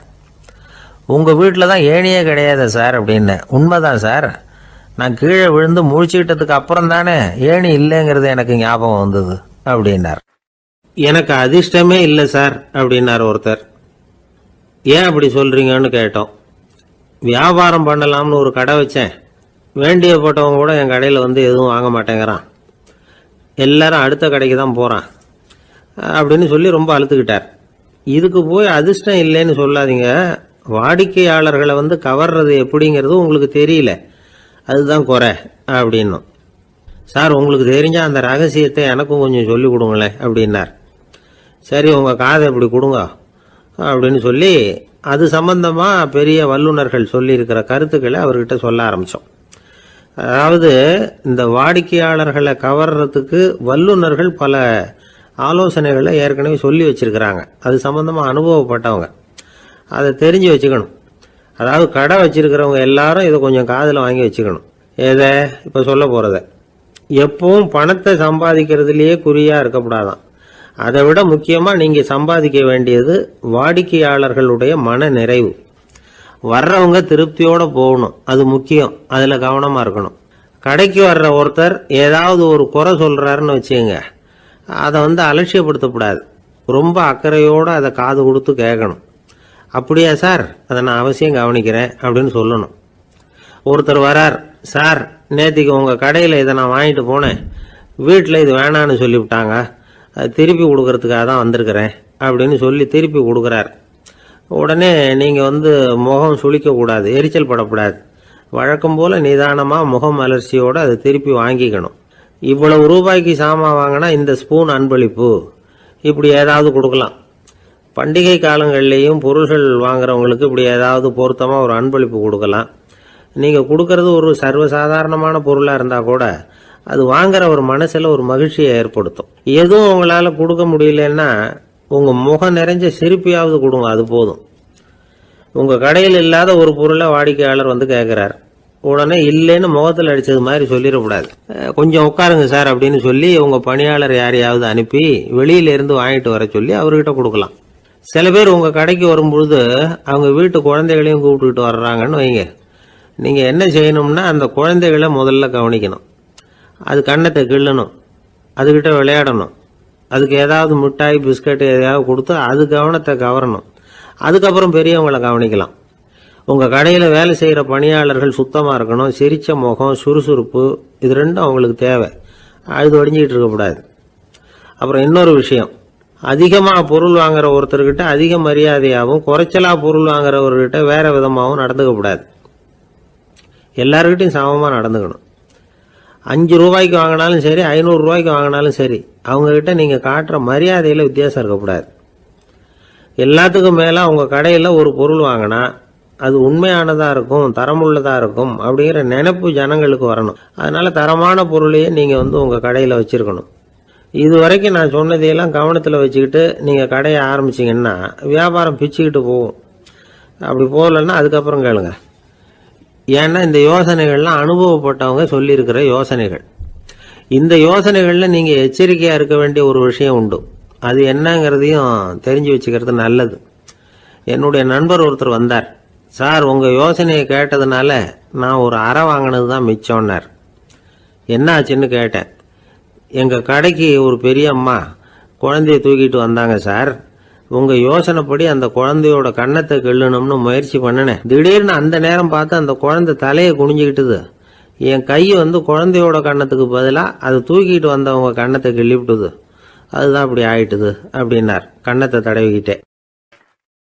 திபேத் நாட்டில் புத்த மடாலயங்கள் நிறைய உண்டு. அதுக்கு ஒரு தலைமையகமும் உண்டு. அது இந்த திபேத் தலைநகரம் லாசாவில் இருக்குது. ரொம்ப காலத்துக்கு அப்பால் அதை பற்றிலாம் நிறைய விவரங்கள் எழுதி வச்சிருக்கிறாங்க. அது இப்போவும் நமக்கு கிடைக்குது. அதாவது ரொம்ப தூரத்துக்கு அந்தாண்ட மலைகளுக்கு நடுவில் ஒரு கிளை மடாலயம். அந்த மடத்தின் தலைவருக்கு வயசாயிட்டு தான். அதனால் தலைமை பொறுப்பை வேற ஒருத்தர்கிட்ட ஒப்படைக்கலாம் அப்படின்னு முடிவு பண்ணாராம். உடனே ஒரு லாமாவை கூப்பிட்டார். அவர் மூலமாக தலைமை மடாலயத்துக்கு செய்தி அனுப்புனார், பொருத்தமான வாரிசு ஒருத்தரை அனுப்பி வைக்கும்படியாக. அந்த வாலிப லாமா புறப்பட்டார். காடு மேடெல்லாம் நடந்து போகிறார். ரொம்ப நாள் கழித்து தலைமை பீடத்தை அடைஞ்சார். தலைமை குரு கிட்ட விவரத்தை சொன்னார். தகுதியான ஒருத்தரை அனுப்பி வச்சா அழைச்சிட்டு போகிறேன் அப்படின்னார். சரி, நாளைக்கு காலையில் நீங்கள் அவங்க எல்லாரையும் அழைச்சிட்டு போகலாம்னார் அவர். அவங்க எல்லாரையுமா? அங்கே தேவைப்படுறது ஒருத்தர் தானே அப்படின்னார் இவர். ஆமான்னார். அப்புறம் ஏன் எல்லாரையும் அழைச்சிட்டு போக சொல்கிறீங்கன்னார். அது இப்போ உனக்கு புரியாது. நான் ஒரு 100 பிக்குகளை அனுப்புகிறேன், அதாவது பிட்சுகளை. அவ்வளவு பேரையும் அங்கே வச்சு சமாளிக்க முடியாது அப்படின்னார் இவர். இருந்தாலும் இப்போ அந்த தலைமை குரு என்ன சொன்னார்னா, அதை பற்றி கவலைப்படாத, நான் 100 பேரை அனுப்புகிறேன். அதில் 99 பேர் வழியிலேயே காணாமல் போடுவாங்க, ஒருத்தன் மட்டும்தான் வருவான். அவனும் அங்கே சேர்ந்துட்டான்னா நீ ரொம்ப கொடுத்து வச்சவன் அப்படின்னார். இவருக்கு ஒன்றும் புரியல. இருந்தாலும் மறுநாள் அந்த வாலிப லாமா 100 பேரை அழைச்சிக்கிட்டு புறப்பட்டார். போகிற வழியிலேயே பல பேர் அங்கங்கே பிச்சுக்கிட்டு போயிட்டாங்க. அவர் சொன்னது மாதிரியே. வழியில் அவங்க ஊர்கள் இருந்தது தான் காரணம். அப்பா அம்மாவை பார்த்துட்டு வரேன் அப்படின்னு கொஞ்சம் பேர் போனாங்க. சொந்த பந்தத்தை பார்த்துட்டு வரேன் அப்படின்னு கொஞ்சம் பேர். ஒரு வாரம் ஆச்சு. இப்போ மிஞ்சினது 10 பேர் தான். வழியில் ஒரு நகரம். அங்கே சில பிட்சுக்கள் சந்திச்சாங்க. எங்கள் மடத்து தலைவர் இறந்துட்டார், உங்களில் யாராவது ஒருத்தர் எங்களுக்கு தலைவராக முடியுமா அப்படின்னு கேட்டாங்க. 10 பேரும் தயார். அதில் ஒருத்தரை அழைச்சிட்டு அவங்க போயிட்டாங்க. இன்னொரு ஊரில் சில பேர் வந்தாங்க, வழி மறிச்சாங்க. நில்லுங்க, எங்கள் மன்னர் மகளுக்கு திருமணம், அதை நடத்தி வைக்க 3 லாமாக்கள் தேவை அப்படின்னாங்க. இப்படி கொஞ்சம் கொஞ்சமாக எல்லாரும் காலி. கடைசியில் 2 பேரும் மிஞ்சினாங்க. அங்கே ஒரு இளம்பெண் எதிரில் வந்தா. எங்கள் அப்பா வேட்டைக்கு போயிருக்கிறாரு, இன்னும் திரும்பி வரல. வீட்டில் வேற யாரும் இல்லை, தனியாக இருக்க பயமாக இருக்குது, யாராவது ஒருத்தர் எனக்கு துணையாக இருக்கணும் அப்படின்னு கேட்டுக்கிட்டா. எங்கள் 2 பேரில் நீயே ஒருத்தரை தேர்ந்தெடுத்துக்கோ, இல்லைன்னா எங்களுக்குள்ளே சண்டை வந்துடும் அப்படின்னாங்க. இப்போ மிஞ்சினவர் ஒருத்தர், அவருக்கும் ஒரு சோதனை வந்தது. ஒரு தர்க்கவாதி எதிரில் வந்தான், உன்னோட வாதம் பண்ணணும்னா. இவனோட வாதம் பண்ணுறேன், அது முடிய ரொம்ப காலம் ஆகலாம், தர்க்கத்தில் நான் ஜெயிச்சா அங்கே வரேன், இல்லைன்னா இவருடைய சீடனை ஆயிடுவேன் அப்படின்னார் அவர். கடைசியாக அழைக்க வந்த வாலிபலாமா மட்டும் வெறும் கையோடு திரும்பி போனார். அங்கே இருந்த வயசான மடாதிபதி கேட்டார், எத்தனை பேர் அங்கேருந்து புறப்பட்டீங்கன்னார். என்னையும் சேர்த்து 101ன்னார் அவர். நல்லது, நீயாவது திரும்பி வந்தியே, அதுதான் எனக்கு போதும், ஏன்னா நீ தான் எனக்கு உண்மையான வாரிசு, அந்த 100 பேரில் யாரும் வரமாட்டாங்க அப்படின்னார் அவர். ஏன்னா அவருக்கு தெரியும் இவர் ஒருத்தர் தான் திரும்பி வருவாருங்கிறது. திபேத்தில் ஒரு பழங்கால பழமொழி உண்டாம், 100 பேர் செல்லலாம், எப்பொழுதாவது ஒருவன் அபூர்வமாக அடைய வேண்டிய இடத்தை அடைவான். இதுதான் அந்த பழமொழி. ஒரு உன்னதமான இலக்கை அடையணும்னா அது அவ்வளவு சுலபமான காரியம் இல்லை. இந்த காலத்து மடாலயம் ஒன்று, அதில் ஒரு தலைவர், அவருக்கு வயசாயிட்டுது, தனக்கு ஒரு வாரிசை நியமிக்கணும் அப்படின்னு ஆசைப்பட்டார். ரொம்ப கஷ்டப்பட்டு ஒருத்தரை பிடிச்சார், தனக்கு வாரிசாக நியமிச்சுட்டு அவர் சமாதி ஆயிட்டார். புதுசாக பொறுப்பேற்றுக்கிட்டவர் அப்படியே உட்காந்துருந்தார். அவரை தேடிட்டு பத்திரிகை நிருபர்கள்லாம் வந்தாங்க, கேட்டாங்க. அவர் உங்கள் பொறுப்பில் அவர் பெரியவர் விட்டுட்டு போன இது எவ்வளவு சுமாராக தேரும், எவ்வளவு விட்டுட்டு போனார் அப்படின்னு கேட்டிருக்கிறாங்க. அது என்ன ஒரு 50 லட்சம் இருக்கும் அப்படின்னாராம். அவ்வளவும் பணமா அப்படின்னு கேட்டிருக்காங்க. இல்லைங்க, கடன் அப்படின்னாராம் இவர். ஒரு காடு, அங்கே புத்தர் அவர் பாட்டுக்கு நடந்து போய்கிட்டே இருக்கிறார். அவருக்கு பின்னாடி ஒரு குரங்கு, அதுவும் தொடர்ந்து வந்துக்கிட்டே இருக்குது. புத்தர் திரும்பி பார்த்தார். குரங்கு அப்படியே குதித்து உயர எழும்பி ஒரு கிளையில் போய் உக்காந்துது. ஏன் இப்படி பண்ணுறேன்னு கேட்டார் புத்தர். என்னை சாதாரணமாக நினைக்க வேணாம், நான் மகாமந்தி, என்னால் எல்லாம் முடியும், முடியாதுங்கிற வார்த்தையே என்னுடைய அகராதியில் கிடையாது, என்ன வேணும்னாலும் செய்வேன் அப்படின்னுது. அப்படின்னா ஒரு பந்தயம் வச்சுக்கலாமான்னார் இவர். ஓ, வச்சுக்கலாமேன்னுது. வேற ஒன்றும் இல்லை, இப்போ நீ மேலே எழும்பி அந்த கிளையில் உட்காந்தது மாதிரி அங்கேருந்து தாவி என் உள்ளங்கையில் உட்காரணும், அவ்வளவுதான் அப்படின்னார். அப்படி உட்காந்துட்டா என்ன பரிசு அப்படின்னு கேட்டது அது. சொர்க்கத்தில் இருக்கிற மாமன்னன் மரகத சக்கரவர்த்தியை என்னோட இருக்கும்படியாக கூப்பிட்டுக்கிறேன். அந்த சமயத்தில் அவருடைய அரியணை அங்கே காலியாகிடும், நீ அதில் போய் உட்காந்துக்கலாம். பந்தயத்தில் தோத்துட்டா ஒரு கல்ப காலம் இந்த பூமியில் வாழ வேண்டியிருக்கும், அதுக்கு பிறகு தான் என்கிட்ட வர முடியும், என்ன சொல்கிற அப்படின்னார். குரங்குக்கு தாவறது ஒரு பெரிய காரியமா? இது எனக்கு ரொம்ப சாதாரண விஷயம், என்ன இப்போவே தாவட்டுமா அப்படின்னுது. சரின்னு சொல்லி உள்ளங்கையை நீட்டினார். அவருடைய கை தாமரை இலை அளவுக்கு அப்படியே விரிஞ்சுது. குரங்கு சௌகரியமாக உட்கார்றதுக்காக. குரங்கு தாவறதுக்கு தயாராச்சு. அதுக்கு முன்னாடி ஒரு சின்ன யோசனை அதுக்கு. இந்த கிளையிலேருந்து அந்த கைக்கு தாவறது எனக்கு ரொம்ப அற்பமான ஒரு வேலை, இது ரொம்ப சாதாரணம், என்னுடைய கௌரவத்துக்கு இது சரியாக இருக்காது. அதனால் நான் என்ன பண்ண போகிறேன்னா, இங்கேருந்து கிளையிலேருந்து அப்படியே உயர எழும்ப போகிறேன். எழும்பி மேல் உலகம் போய் அங்கே ஒரு சுற்றிவிட்டு அதுக்கப்புறம் அங்கேருந்து நேராக இந்த கையில் உட்கார போகிறேன் அப்படின்னு நினச்சது. என்ன யோசிக்கிற அப்படின்னார் புத்தர். ஒன்றும் இல்லை, இந்த பாயிரம் பார் அப்படின்னு சொல்லி தாவி உயர போயிட்டுது. கொஞ்ச நேரத்தில் வான உலகத்துக்கே போய் சேர்ந்துட்டுது. அங்கே போய் பார்த்தா அங்கே ஒரு 5 பளிங்கு தூண்கள் இளம் சிவப்பு நிறத்தில் நின்றுக்கிட்டு இருக்குது. குரங்கு நினச்சிக்கிட்டது, புத்தர்கிட்ட போய் இந்த பளிங்கு தூண்களை பார்த்தோம்னு சொன்னால் அப்படியே திகைச்சு போயிடுவார், இந்த தூணில் ஏதாவது அடையாளம் செஞ்சுட்டு போகணும் அப்படின்னு அந்த இடத்துல மிதந்துக்கிட்டே நினச்சிது.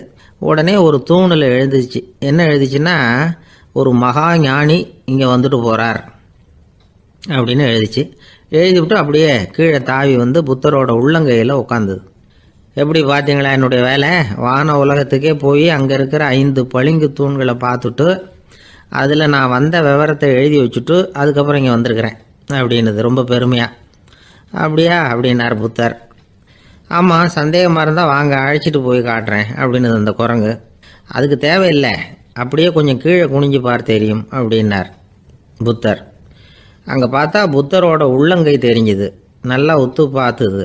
அவரோட ஒரு விரலில் அது எழுதிய வாசகம் தெரிஞ்சுது. குரங்கு யோசனை பண்ணிச்சு, அப்படின்னா வானத்தில் நான் பார்த்தது புத்தரோட விரல்களா? அப்படின்னு யோசிச்சுது. இதை புரிஞ்சுக்கிட்ட உடனே அந்த குரங்கோட கர்வம் அழிஞ்சு போச்சான். நம்ம மனசு தான் இந்த குரங்கு. மனம்ங்கிறதும் ஆணவம்ங்கிறதும் ஒரு நாணயத்தின் ரெண்டு பக்கங்கள். மனம் உள்ளவரை ஆணவமும் இருக்கும். மனம் அழிஞ்சாதான் ஆணவம் அழியும். மனம் அழிய வேண்டும் அப்படின்னு பெரியவங்க சொல்கிறது இந்த அர்த்தத்தில் தான். நம்ம ஆளுங்க சவால் விடுறதெல்லாம் வேறு மாதிரி. ஒருத்தன் ஒரு வாய்க்காலை தாண்டுறேன்னு பந்தயம் கட்டி தாண்ட முடியாமல் வாய்க்காலில் விழுந்து காலை உடச்சிக்கிட்டு கட்டு போட்டுக்கிட்டு வந்தான். ஏன்டா அப்படின்னு கேட்டாங்க. நான் பந்தயம் கட்டின நேரம் சரியில்லை அப்படின்னா. எப்படிறான்னு கேட்டிருக்காங்க. வாய்க்காலில் தண்ணி இருக்கிற நேரமாக பார்த்து பந்தயம் கட்டியிருக்கணும் அப்படின்னானா. ஒரு ஊரில் ஒரு ஆள் இருந்தான். அவனுக்கு ஒரே ஒரு மகள். அவளை நல்ல இடத்துல கட்டி கொடுக்கணும்னு ஆசைப்பட்டான். அதுக்காக மாப்பிள்ளை தேடிக்கிட்டு இருந்தான். அவன் கொஞ்சம் வசதியான ஆள். அதனால் நிறைய பேர் வந்தாங்க. இருந்தாலும் ஒரு நல்ல குணமுள்ள மாப்பிள்ளையாக இருக்கணும் அவன் எதிர்பார்த்தான். அப்படி இருக்கணும்னு தொடர்ந்து முயற்சி பண்ணான். கடைசியாக ஒரு 3 பேர் கிடைச்சாங்க. அந்த 3 பேரில் யாரை தேர்ந்தெடுக்கிறது, இதுதான் அவனுக்கு வந்த குழப்பம். இந்த நிலைமையில் ஒரு பெரியவரை தேடி போனான். அவர்கிட்ட தன்னுடைய பிரச்சனையை சொன்னான். அவர் கொஞ்சம் யோசனை பண்ணார். அதுக்கப்புறம் 3 பேரையும் கூப்பிட்டார். இதை பாருங்கப்பா, உங்கள் 3 பேருக்கும் 3 மாத கால அவகாசம் தர்றேன். நீங்கள் இப்போ போகலாம். 3 மாதம் கழித்து திரும்பி வரலாம். அப்படி வரும்பொழுது இந்த 3 மாத காலத்தில் நீங்கள் செஞ்ச நல்ல காரியம் ஏதாவது ஒன்று சொல்லணும். அதை வச்சு உங்களில் ஒருத்தரை நாங்கள் தேர்ந்தெடுத்துக்கிறோம் அப்படின்னு சொன்னாராம். 3 பேரும் சரின்னு சொல்லிவிட்டு திரும்பி போயிட்டாங்க. 3 மாதம் ஆச்சு. அதுக்கப்புறம் ஒரு நாள் திரும்பி வந்தாங்க. அவர் அவங்கள கூப்பிட்டு உட்கார வச்சார். அப்புறம் கேட்டார், இப்போ சொல்லுங்கள், இந்த 3 மாத காலத்தில் நீங்கள் செஞ்சுருக்கிற ஏதாவது ஒரு நல்ல காரியத்தை சொல்லுங்க அப்படின்னார். முதல்ல ஒருத்தன் எழுந்திரிச்சு நின்னான். ஐயா, எங்கள் அப்பா இறந்த பிறகு அவரோட கணக்கு வழக்குகளை எடுத்து பார்த்துக்கிட்டு இருந்தேன். அவர் ஒரு வியாபாரிகிட்ட 10,000 ரூபா கடன் வாங்கியிருக்கிறதாக எழுதியிருந்தார். அந்த வியாபாரியும் இப்போ உயிரோடு இல்லை. இருந்தாலும் அந்த வியாபாரியோட மகனை தேடி கண்டுபிடிச்சேன். கணக்கு புத்தகத்தை காட்டினேன். எங்கள் அப்பா உங்கள் அப்பா கிட்ட 10,000 ரூபா கடன் வாங்கியிருக்கிறதாக இதை எழுதியிருக்கிறார். அதனால் அதை திருப்பி கொடுக்கறதுக்காக வந்திருக்கிறேன். இந்தாங்க அந்த பணம் அப்படின்னு சொல்லி கொடுத்துட்டு வந்துட்டேன் அப்படின்னு நானும். இதை பெரியவர் கவனமாக கேட்டுக்கிட்டார். அதுக்கப்புறம் 2வது இளைஞன் எழுந்திரிச்சான். ஐயா, நான் போன மாதம் ஒரு நாள் ராத்திரி வேளையில் ஒரு காட்டுப்பாதை வழியாக எங்கள் ஊருக்கு போய்கிட்டு இருந்தேன். அந்த சமயத்தில் அந்த வழியாக வந்துக்கிட்டு இருந்த ஒரு வழிப்போக்கர்கிட்ட 4-5 திருடர்கள் வம்பு வளர்த்து அவர்கிட்ட இருந்த பொருளை எல்லாம் கொள்ளையடிச்சிக்கிட்டு இருந்தாங்க. நான் உடனே ஒரு குச்சியை எடுத்துகிட்டு ஓடினேன். அந்த திருடர்களை அடித்து விரட்டினேன். பொருளை எல்லாம் மீட்டு அந்த வழிப்போக்கர்கிட்ட ஒப்படைச்சேன். அவரை பத்திரமா அழைச்சிட்டு போய் அவர் வீட்டில் விட்டுட்டு வந்தேன் அப்படின்னு நானும். இதையும் பெரியவர் கவனமாக கேட்டுக்கிட்டார். அடுத்தபடியாக 3வது இளைஞன் எழுந்திரிச்சான். ஐயா, போன மாதம் ஒரு நாள் நான் ஒரு மலைப்பாதை வழியாக போய்கிட்டு இருந்தேன். மலைப்பாதை விளிம்பில் ஒரு மதகு கட்டை, அது மேலே ஒரு ஆள் படுத்து தூங்கிட்டு இருந்தான். அந்த பக்கம் தவறி உருண்டு விழுந்திருந்தான்னா அதில் பாதாளம். அது மலையடி வாரத்தில் போய் தான் விழணும். அவ்வளவு பள்ளம். அது தெரியாமல் அவன் பாட்டுக்கு தூங்கிட்டு இருந்தான். நான் உடனே அவன்கிட்ட ஓடி போய் குனிஞ்சு அவன் முகத்தை பார்த்தேன். அப்போ தான் புரிஞ்சுது, அவன் ஏற்கனவே எனக்கு தெரியும். அவனை எனக்கு நிறைய கெடுதல் பண்ணியிருக்கிறான், இடைஞ்சல் கொடுத்தவன். இருந்தாலும் ஐயோ பாவம்னு நினச்சி அவனை எழுப்பி பாதுகாப்பாக வேற ஒரு இடத்துல படுக்க வச்சுட்டு வந்தேன் அப்படின்னு நானும். பெரியவர் இதையும் கேட்டுக்கிட்டார். அதுக்கப்புறம் அவங்க 3 பேரையும் பார்த்து, நீங்கள் போகலாம், நாங்கள் யோசித்து முடிவு பண்ணி உங்களுக்கு சொல்லி அனுப்புகிறோம் அப்படின்னாராம். அந்த இளைஞர்கள் புறப்பட்டு போயிட்டாங்க. அதுக்கப்புறம் அந்த பெண்ணோட அப்பாவை பார்த்து சொன்னார், இந்த 3 பேருமே நல்ல பிள்ளைங்க தான், அதில் ஒன்றும் சந்தேகம் இல்லை. இருந்தாலும் இந்த 3 பேர் செஞ்ச செயல்களையும் ஒப்பிட்டு பார்க்க வேண்டியிருக்கு. முதல் இளைஞன் நேர்மைக்கு எடுத்துக்காட்டாக விளங்குறான். இந்த காலத்தில் இது மாதிரி இளைஞர்களை பார்க்குறது ரொம்ப கஷ்டம்தான். இருந்தாலும் அவன் கடமையை தான் செஞ்சான். 2வது இளைஞன் நல்ல வீரன், தைரியசாலி. ஒரு வீரன் எதை செய்யணுமோ அதைத்தான் இவன் செஞ்சான். இவன் ஒரு லட்சிய மனிதன். 3வது இளைஞன் தன்னுடைய பகைவனுக்கே உதவி செஞ்சிருக்கான். அவன் உயிரை காப்பாற்றியிருக்கிறான். பகைவனுக்கு அருள்வதுங்கிறது ஒரு சாதாரண மனுஷனால் செய்யக்கூடிய காரியம் இல்லை. பகையை மறக்கிறதும் பகைவனுக்கு அருள்வதும் தெய்வீக பண்புகள். அதனால் இவனையே உன்னுடைய மகளுக்கு ஏற்ற மாப்பிள்ளையா தேர்ந்தெடுக்கலாம் அப்படின்னு சொன்னாங்களாம். ஒரு நல்ல நாளில் அவங்களுக்கு திருமணம் நல்ல விதமாக நடந்து முடிஞ்சுதான். இது சுவாமி சின்மயானந்தர் சொல்லியிருக்கிற ஒரு கதை. இதிலேருந்து நாம் புரிந்து கொள்ள வேண்டிய ஒரு கருத்து, நமக்கு கெடுதல் பண்ணவங்களுக்கும் நாம் நல்லது செய்யணும். ஆனால் நடைமுறையில் அப்படி நம்மளால் செய்ய முடியறதில்ல. அதுதான் சிக்கல். நம்மால் ஒருத்தங்கிட்ட கேட்டான், ஏண்டா உன்னுடைய பகைவன் ஒருத்தன் அது மாதிரி ஒரு மலைப்பாதை மதகு கட்டையில் படுத்திருந்தா உடனே நீ என்ன நினைப்ப அப்படின்னு கேட்டோம். இது ஒரு அருமையான சந்தர்ப்பம்னு நினைப்பேன் அப்படின்னா. எதுக்குன்னு கேட்டோம். அவனை அந்த பக்கமாக உருட்டி கீழே தள்ளுறதுக்கு அப்படின்னா.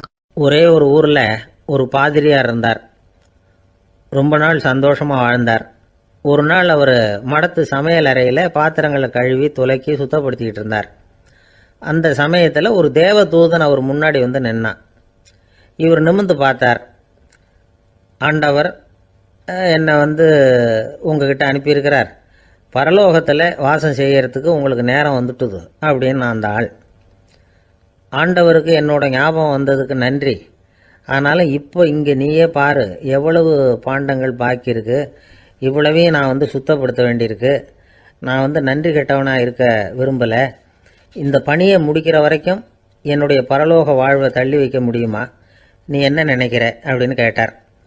தேவதூதன் தனக்கே உரிய விவேகத்தோட அன்போட பாதிரியாரை பார்த்தான்.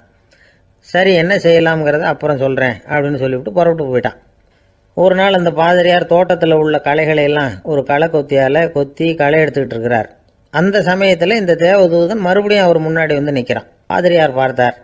இதை பாரு, இந்த தோட்டம் பூராவும் எவ்வளவு களை மண்டி கிடக்கு, பரலோகம் கொஞ்ச காலம் எனக்காக பொறுத்திருக்கலாம்னு நீ நினைக்கிறியா அப்படின்னு கேட்டார். தேவதூதன் சிரிச்சுக்கிட்டே மறுபடியும் மறைஞ்சிட்டான். மறுபடியும் அவர் களை எடுக்கிறது, தானிய களஞ்சியத்துக்கு வர்ணம் பூசுறது, இப்படிப்பட்ட வேலைகளில் ஈடுபட்டிருக்கார். இன்னொரு நாள் ஒரு மருத்துவமனையில் நோயாளிகளை கவனிச்சுக்கிட்டு ரொம்ப தீவிரமாக இருக்கிறார் அந்த பாதிரியார். ஒரு நோயாளியோட தாகத்துக்கு தண்ணீர் கொடுத்துட்டு நிமிர்ந்து பார்க்குறப்போ தேவதூதன் மறுபடியும் அவர் முன்னாடி நிற்கிறான். இந்த தடவை பாதிரியார் தன்னலமற்றவராக பேரன்பை காட்டக்கூடிய வகையில் தன்னுடைய 2 கைகளையும் உயர்த்தியபடி தேவதூதனின் கவனத்தை பிணியால் வாடக்கூடிய நோயாளிகளின் பக்கம் திருப்பினாராம். தேவதூதன் ஒன்றும் சொல்லலை, மறைஞ்சிட்டான். அன்னைக்கு சாயந்தரம் பாதிரியார் மடத்தில் உள்ள தன்னுடைய அறைக்கு போய் இளைப்பாறினார்.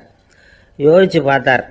தேவதூதனையும் தேவதூதனின் விருப்பத்தையும் பல நாள் தள்ளி போட்டு வந்ததையும் அவர் ரொம்ப நினச்சி பார்த்தார்.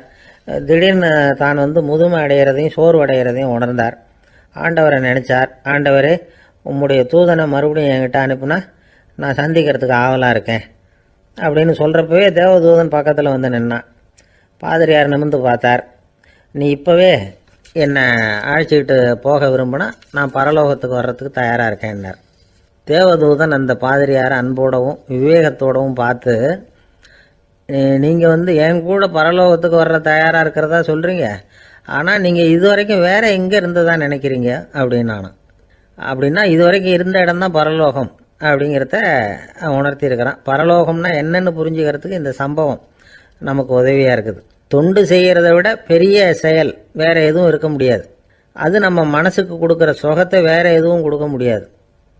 நாம் தொண்டு செய்கிற இடம் தான் அந்த புண்ணிய இடம். ஆனால் இந்த காலத்துல எல்லாம் நாம் தொண்டு செய்யணும்னு நினச்சி ஏதாவது ஆரம்பித்தா கூட அதை ஒரு மாதிரியாக சுற்றி நின்று வேடிக்கை பார்க்க ஆரம்பிச்சிடுறாங்க. ஒரு பெரியவர் அப்படித்தான் ஒரு தொண்டு செஞ்சுக்கிட்டு இருந்தார். ஒரு கோவில் கட்டிக்கிட்டு இருந்தாங்க. அதில் ஒரு இடத்துல ஒரு பலகையை வச்சு ஆணி அடிக்கிற வேலையை செஞ்சுக்கிட்டு இருந்தார் அந்த பெரியவர். ஒரு சின்ன பையன் அதை ரொம்ப ஊக்கமாக அக்கறையாக கவனிச்சிக்கிட்டு இருந்தான். பெரியவர் இதை கவனித்தார். என்னப்பா பார்க்குற, உனக்கும் இது மாதிரி தொண்டு செய்யணும்னு ஆசையாக இருக்கா அப்படின்னு கேட்டார். அதுக்கு அந்த பையன் சொல்கிறான், அப்படி இல்லைங்க, நீங்கள் ஆணி அடிக்கிறப்போ கையில் சுத்தியால் அடிச்சுக்கிட்டா எப்படி துடிப்பீங்க, எப்படி கத்துவீங்கன்னு தெரிஞ்சுக்கிறதுக்காக அதை பார்க்கணும்னு ஆசை, அதுக்காக தான் காத்துக்கிட்டு இருக்கேன் அப்படின்னு நான். ஒருத்தர் சிகரெட்டும் கையுமா வந்தார். சார், இந்த புகைப்பிடிக்கிற பழக்கத்தை நிறுத்தி போடணும்னு தான் பார்க்குற, முடியலன்னார். புகைப்பிடிக்கிறத நிறுத்துறது ரொம்ப சுலபம் சார் அப்படின்னார் இன்னொருத்தர். எப்படி சொல்கிறீங்கன்னு கேட்டார் அவர். நான் கூட ஏற்கனவே 10 தடவை அந்த பழக்கத்தை நிறுத்தி இருக்கிறேன் சார் அப்படின்னார் இவர். இதுலேருந்து என்ன தெரியுது?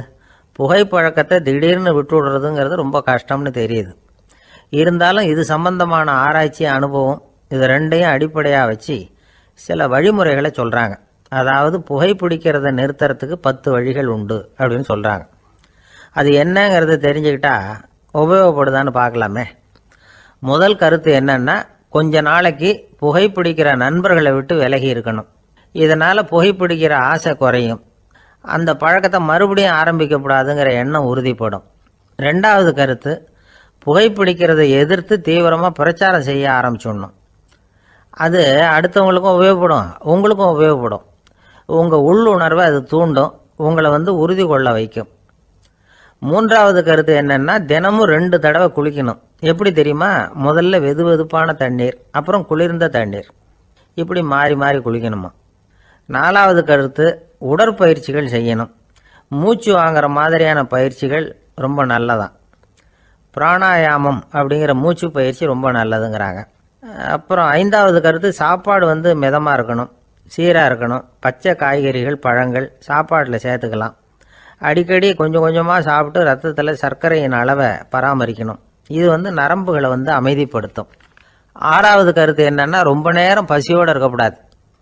புகைப்பிடிக்கிறத நிறுத்த முயற்சி செய்யும் பொழுது எடை குறைப்பு நடவடிக்கைகளை மேற்கொள்ளக்கூடாது. 7வது கருத்து, காப்பி, தேநீர், மதுபானம், அப்புறம் போதைப் பொருள்கள் கலந்த உணவுகள் இதெல்லாம் வேணாம். புகைப்பிடிக்கிறத அதெல்லாம் ஊக்கப்படுத்தும். கடுகு, மிளகு, அப்புறம் காரமான பொருள்களை தவிர்க்கணும். உப்பு அளவை குறைக்கணும். தினமும் 10 குவளை தண்ணீராவது குடிக்கணும். வெறும் தண்ணி புகைப்பிடிக்கிற ஆவலை தணிக்குதான். 8வது கருத்து, கையில் சிகரெட்டு, புகையில ஏதாவது இருந்தால் உடனே தூக்கி எறிஞ்சிருங்க. அது கையில் இருக்கிற வரைக்கும் புகைப்பிடிக்கிற ஆசை வந்துக்கிட்டே இருக்கும். 9வது கருத்து என்னென்னா, இறை நம்பிக்கை உள்ளவங்க புகைப்பிடிக்கிற எண்ணம் வர்றப்போவெல்லாம் பிரார்த்தனை செய்ய ஆரம்பிச்சுடலாம். 10வது கருத்து, உங்களுக்கு ரொம்பவும் வேண்டியவங்க யாரோ அவங்கக்கிட்ட எல்லாம் நீங்கள் புகைப்பிடிக்கிறத நிறுத்தி விட்டதா சொல்லிவிடுங்க. இந்த 10 வழிகளையும் கடைபிடிக்க ஆரம்பிச்சுட்டா புகைப்பிடிக்கும் பழக்கத்தை நிறுத்தி விடலாம் அப்படின்னு சொல்கிறாங்க அனுபவப்பட்டவங்க. முயற்சி பண்ணி பார்க்கலாம். ஒரு முக்கியமான இடத்துல நின்றுக்கிட்டு இருந்தார் ஒருத்தர். அங்கே இன்னொருத்தர், ஏன் சார் இந்த இடத்துல சிகரெட் பிடிக்கலாமா அப்படின்னு அனுமதி கேட்டார். இந்த இடத்துல சிகரெட் பிடிக்கக்கூடாதுங்க அப்படின்னாரு இவர். நீங்கள் இப்படி சொல்கிறீங்க, ஆனால் இந்த இடத்துல கீழே நிறைய சிகரெட் துண்டுகள் கிடக்குதே, அவங்கெல்லாம் யார்? அவங்கெல்லாம் உங்கள் மாதிரி என்கிட்ட அனுமதி கேட்காதவங்க அப்படின்னாராம் இவர். ஒரு சீன தேசத்து அரசர் இருந்தார். அவருக்கு வயசாயிட்டுது. அவருக்கு அடுத்தபடியாக அவருடைய புள்ள பட்டத்துக்கு வரணும், ஆட்சி பொறுப்பை ஏற்றுக்கணும். ஒரு நல்ல தலைவனுக்கு இருக்க வேண்டிய பண்புகள்லாம் தன்னுடைய மகனுக்கு இருக்கணும்னு விரும்பினார் அந்த அரசர். அதனால் இளவரசனை பக்கத்தில் இருந்த ஒரு குரு கிட்ட அனுப்புனார். இளவரசன் அவர்கிட்ட போய் சேர்ந்தான். அந்த குரு என்ன பண்ணார் தெரியுமா? இவனை பார்த்து சொன்னார், இதை பாருப்பா, நீ என்ன பண்ணுற, இப்போவே பக்கத்தில் இருக்கிற காட்டுக்கு போ, நடுக்காட்டில் போய் ஒரு இடத்துல உட்காந்துக்கோ. அங்கே என்னென்ன சத்தம்லாம் உன் காதில் விழுதுன்னு கவனித்து கேளு. உன் காதில் விழுந்த ஓசைகள் என்னென்னங்கிறத என்கிட்ட சொல்லு, அதுதான் எனக்கு தெரியணும், உனக்கு வேலையும் அதுதான் அப்படின்னு சொல்லி அனுப்பி வச்சுட்டார். இளவரசன் காட்டுக்கு போனான்.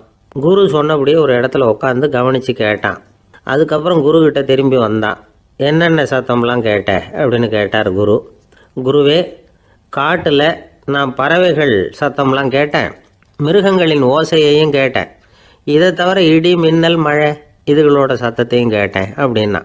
குரு யோசனை பண்ணார், நீ இன்னமும் சரியாக கேட்கல, அதனால் மறுபடியும் காட்டுக்கு போ, கொஞ்ச நாள் தங்கியிருந்து கேட்டுட்டு வா அப்படின்னார். இளவரசனுக்கு ஒன்றும் புரியல. இருந்தாலும் குருவின் கட்டளையாச்சே, மறுக்க முடியுமா? உடனே அவன் மறுபடியும் காட்டுக்கு போனான். ஒரு இடத்துல உட்காந்தான். கொஞ்ச நேரம் உன்னிப்பாக கவனித்து கேட்டான். சில நாள் கழித்து குருக்கிட்ட திரும்பி வந்தான். குருவே, இந்த தடவை சில துல்லியமான சத்தங்களை எல்லாம் கேட்டான். தேனி பறக்கிற சத்தம், நீரோடையின் மெல்லிய ஓசை, இதெல்லாம் கேட்டேன்னா. குரு சிரித்தார். நீ மறுபடியும் காட்டுக்கு போ, இன்னும் சில நாள் அங்கே இரு, முழுமையாக கவனமாக கேட்டுக்கிட்டு வா அப்படின்னு சொல்லி அனுப்பி வச்சுட்டார். இளவரசனுக்கு குழப்பம் அதிகமாயிட்டுது. ஒன்றுமே புரியல. மறுபடியும் காட்டுக்கு போனான்.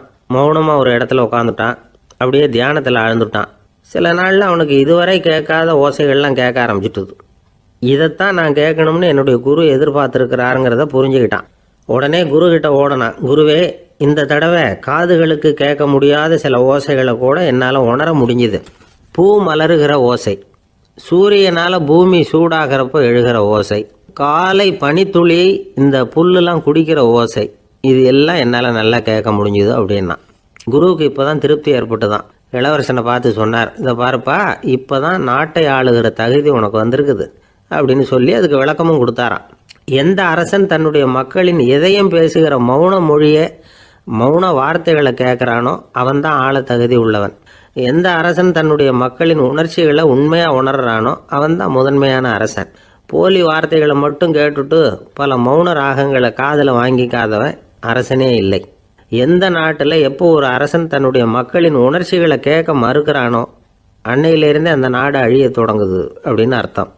இதுதான் அந்த குரு இளவரசனுக்கு போதிச்சது.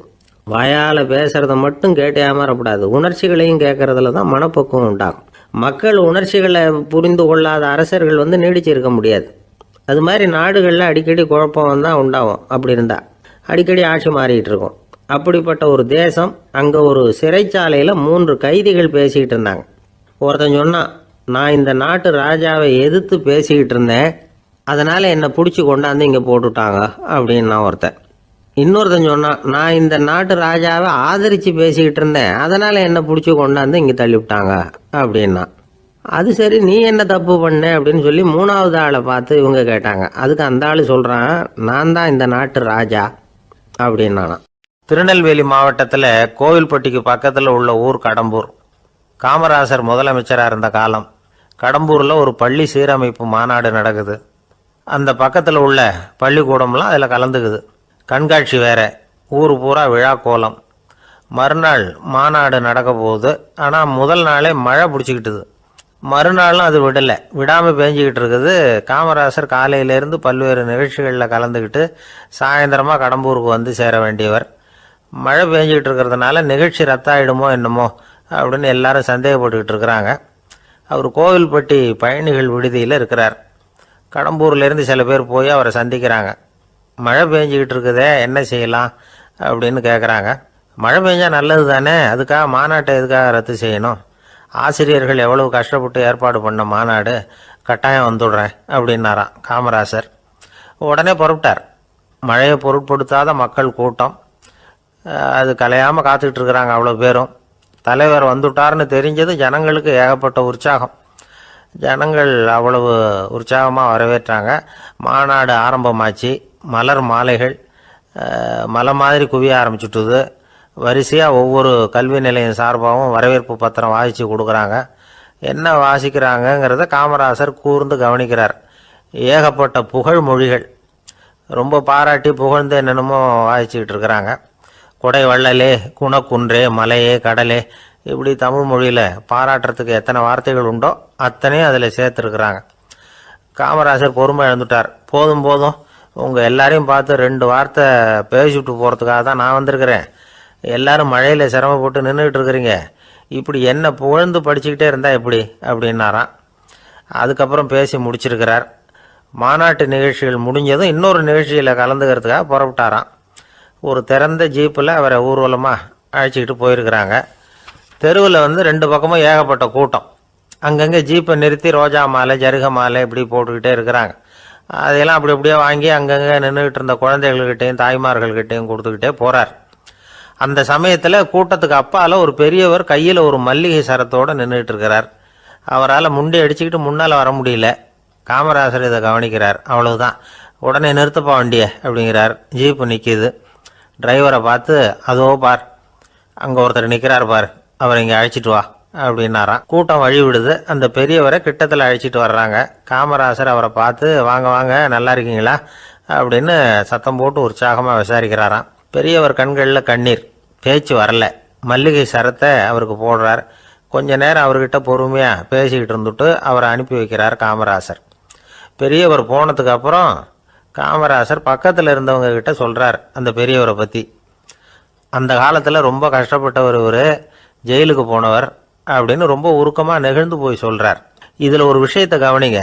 தன்னை புகழ்ந்து படிக்கப்பட்ட வாழ்த்து மடலை படிக்க வேணாம்னு தடுத்து நிறுத்தினார். எங்கேயோ ஒரு மூலையில் கையில் ஒரு 4 முழம் மல்லிகை சரத்தோடு ஒதுங்கி நின்றுக்கிட்டு இருந்த அந்த தொண்டரை அவ்வளவு பெரிய கூட்டத்துக்கு நடுவுலையும் தேடி கண்டுபிடிச்சி கிட்டத்தில் கூப்பிட்டு அவர் கொடுத்த அன்பு மாலையை வாங்கி கழுத்தில் போட்டுக்கிட்டார். அதுதான் காமராசர். தோல்விகள் கூட அவரை கொஞ்சம் கூட பாதித்ததில்லை. ஒரு பொது தேர்தலில் அவர் தோற்று போகிறார். தொண்டர்கள்லாம் அழறாங்க. அதில் ஒருத்தர் மெதுவாக காமராசர்கிட்ட போய், என்ன தலைவரே, நீங்கள் கூட தோற்று போயிட்டீங்களே அப்படின்னு கலக்கமாக சொல்லியிருக்கிறார். அதுக்கு காமராசர், நான் கூட தோற்று போகிறதுக்கு பேர் தான்ப்பா ஜனநாயகம் அப்படின்னாராம். ஒரு ஊரில் ஒருத்தர் இருந்தான். ஒரு நாள் காலையில் எழுந்திரிச்சான். ஒரு 10 ரூபாய் எடுத்து சட்டை பையில் வச்சுக்கிட்டான். கடை தெருவுக்கு புறப்பட்டான். காய்கறி வாங்குறதுக்காக அவன் போகிறான். காய்கறி சந்தைக்கு போய் சேர்ந்தான். கத்திரிக்காய் 1/4 கிலோ கொடுங்கன்னான். கொடுத்தாங்க. காசு கொடுக்கறதுக்காக சட்டப்பையில் கையை விட்டான், பணத்தை காணும். 10 ரூபாயை சட்டப்பையில் வச்சுக்கிட்டு தான் வந்தான். அது இப்போ அங்கே இல்லை, வழியில் எங்கேயும் அது விழுந்துட்டு போட்டிருக்கு. அல்லது யாராவது திருடர்கள் தெரியாமல் அதை எடுத்துக்கிட்டு போட்டாங்களா என்னன்னு தெரியல. எப்படியோ 10 ரூபாயை அவன் இழந்துட்டான். கையில் காசு இல்லை. அதனால் கத்திரிக்காயை திருப்பி கொடுத்துட்டு கவலையோடு வீட்டுக்கு திரும்பி வந்தான். அதையே நினச்சிக்கிட்டு இருந்தான். அவனுக்கு துக்கம் அதிகமாக போச்சு, அழ ஆரம்பிச்சிட்டான். காய்கறிகள் வாங்கிட்டு வந்து ஆனந்தமாக சமைச்சு சாப்பிட்லாம்னு நினச்சோம், அது முடியாமல் போச்சேங்கிற கவலை அவனுக்கு. அதனால் அதை மறக்கவே முடியல. இது நடந்து கொஞ்ச நாள் ஆச்சு. அதே மனுஷன் இன்னொரு நாள் அதே மாதிரி புறப்பட்டான். பணத்தை எடுத்து பையில் வச்சுக்கிட்டான். காய்கறி சந்தையை நோக்கி போய்கிட்டு இருக்கிறான். இப்போ வழியில் ஒரு ஏழை பையனை பார்த்தான். தம்பி எங்கே போகிற அப்படின்னு கேட்டான். ஐயா பள்ளிக்கூடத்துக்கு போயிட்டுருக்கிறேன் அவன். சரி, அதுக்கே இவ்வளவு கவலையோடு போயிட்டுருக்கிற அப்படின்னு விசாரித்தான் அவன். ஐயா நான் ரொம்ப ஏழை, வீட்டில் வசதி இல்லை, பரீட்சைக்கு பணம் கட்டணும், இன்றைக்கி கடைசி நாள், என்ன செய்கிறதுன்னு தெரியலன்னா. இவன் பார்த்தான். தாங்கிட்ட இருக்கிற பணத்தை எடுத்து அந்த பையன்கிட்ட கொடுத்தான். இதை வச்சுக்கோ, உடனே பணத்தை கட்டு, நல்லா படி, பரீட்சை எழுது அப்படின்னு சொல்லிவிட்டு திரும்பி வந்துட்டான். வெறுங்கையோடு திரும்பி வந்தும் வீட்டில் கேட்குறாங்க எங்கே காய்கறின்னு வழக்கம் போல் கேட்டாங்க. இவன் நடந்ததை சொன்னான். இப்போ வீட்டில் இருந்தவங்க அவங்ககிட்ட ஒரு கேள்வி கேட்டாங்க. ஏங்க இதே மாதிரி முன்னாடி ஒரு தடவை காய்கறி வாங்க போய் வெறுங்கையோடு திரும்பி வந்தீங்க, இப்போவும் வெறுங்கையோடு தான் திரும்பி வந்திருக்கிறீங்க. ஆனால் முன்னாடி வந்தப்போ வருத்தமாக இருந்தீங்க, இப்போ உங்கள் முகத்தில் வருத்தம் தெரியலையே அப்படின்னு கேட்டிருக்கிறான். அதாவது வீட்டில் இருக்கிறவங்க கேட்டாங்களாம். இப்போ அந்த மனுஷன் யோசிக்க ஆரம்பித்தானான், இந்த 2 நிகழ்வுகளுக்கு என்ன வித்தியாசம்? போன தடவை அவன் பணத்தை இழந்தான், இந்த தடவை அவன் பணத்தை இழந்திருக்கிறான். போன தடவை யாரோ திருடிட்டு போயிட்டாங்க, இந்த தடவை அவனாவே ஒரு பையன் பேரில் இறக்கப்பட்டு எடுத்து கொடுத்துருக்குறான். அன்னைக்கு பணம் போயிட்டுதேன்னு வருத்தமாக இருந்தது, இன்றைக்கி பணம் போனாலும் மனசுக்கு மகிழ்ச்சியாக இருக்குது, நிறைவாக இருக்குது. கொஞ்சம் யோசிச்சு பாருங்கள். பணத்தை இழந்தது மகிழ்ச்சிக்கோ வருத்தத்துக்கோ காரணமாக இருக்க முடியாது. அப்படின்னா வேறு எது காரணம்? அன்றைக்கு பணத்தை இழந்துட்டேன்னு அழுதான், இன்றைக்கு பணத்தை இழந்தாலும் மகிழ்ச்சியாக இருக்கிறான். ஆகவே மகிழ்ச்சிக்கும் துக்கத்துக்கும் இழப்பு காரணம் அல்ல, இழப்பு பற்றிய நம்முடைய அறிவு தான் காரணம் அப்படிங்கிறது பெரியவர்களுடைய கருத்து. எந்த பொருளும் நமக்கு கவலையை உண்டு பண்ணுறதில்ல, அந்த பொருள் பேரில் நாம் வைக்கிற பற்று தான் கவலையை உண்டு பண்ணுது. பொருள்கள் நம்ம விட்டுட்டு போயிட்டா நாம் அழுதுகிட்டு இருக்கிறோம், நாமே அதுகளை விட்டுட்டு வந்துட்டா மகிழ்ச்சியாக இருக்கிறோம். இந்த உண்மையை புரிஞ்சுக்கிட்டு நம்முடைய வாழ்க்கையை நல்ல விதமாக அமைச்சிக்கணும். ஒரு ஆள் அழுதுகிட்டு இருந்தான். ஏன்டா அழுகுறேன்னு கேட்குறார் ஒருத்தர். இழக்கிறதுக்கு எதுவும் இல்லை, அதனால் அழறேன்னா. என்னடா சொல்கிறேன்னார். கிட்ட வாங்க சொல்கிறேன்னா. இந்த மணி பர்ஸை வேற ஒருத்தன் பாக்கெட்லேருந்து திருடினேன், அப்புறம் தான் புரிஞ்சுது அவங்ககிட்ட இழக்கிறதுக்கு எதுவும் இல்லைங்கிறது. ஆமாங்க இது காலி பர்ஸு, அதனால் இப்போ அழுதுகிட்டு இருக்கிறேன், திருடியும் பிரயோஜனம் இல்லை அப்படின்னு சொல்லிவிட்டு அழுதானா. இப்பெல்லாம் நம்ம ஊரில் மாமியார் மருமகள் ஒருத்தர் நல்லா புரிஞ்சுக்கிட்டு நல்ல விதமாக தான் இருக்கிறாங்க பல இடத்துல. அதனால் நான் இப்போ சொல்ல போகிற கதையை கேட்டுவிட்டு இந்த காலத்தில் அவ்வளவு மோசமாக யார் சார் நடந்துக்கிறாங்க அப்படின்னு கேட்டு யாரும் சண்டைக்கு வரக்கூடாது. இன்னொரு உண்மையையும் சொல்லிவிடுறேன். அதாவது இந்த கதையை நமக்கு எழுதி அனுப்பி இருக்கிறதே கொஞ்ச நாளில் மருமகளாகவும் அதுக்கப்புறம் கொஞ்ச காலத்தில் மாமியாராகவும் ஆக போகிற ஒரு நேயர் தான். சரி, இந்த கதைக்கு வருவோம். அதாவது ஒரு சின்ன குடும்பம், அந்த வீட்டில் மாமியார் ஆட்சி, அவங்க வச்சது தான் சட்டம். பிள்ளையாண்டான் எப்படின்னா அம்மா சொல்கிறதையும் கேட்டுக்குவான், மனைவி சொல்கிறதையும் கேட்டுக்குவான், நமக்கு என்னத்துக்கு வம்புங்கிற டைப்பு.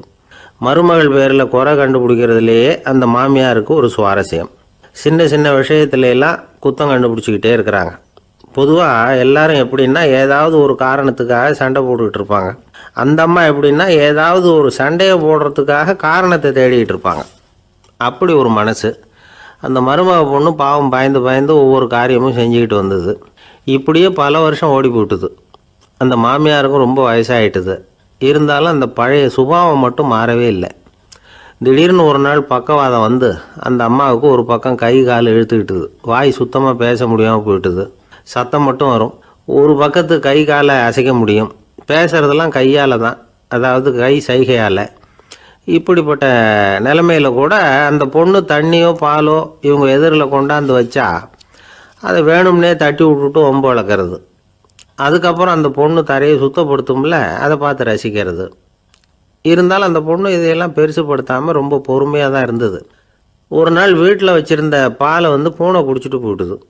வயசான காலத்தில் இந்த அம்மா பால் இல்லாமல் கஷ்டப்படுவாங்களே அப்படின்னு நினச்சி பக்கத்து வீட்டில் போய் கொஞ்சம் பால் வாங்கிட்டு காய்ச்சி மாமியார் முன்னாடி கொண்டாந்து வச்சுது அந்த பொண்ணு. வழக்கம் போல் அந்த அம்மா பாலை தட்டி விட்டுட்டாங்க. இதை அந்த மருமக பொண்ணு கவனிச்சுட்டுது. இவ்வளவு நாள் பொறுமையாக இருந்த இந்த மருமகளுக்கு இன்னைக்கு இதை பார்த்து தான் அசாத்திய கோபம் வந்துட்டுது.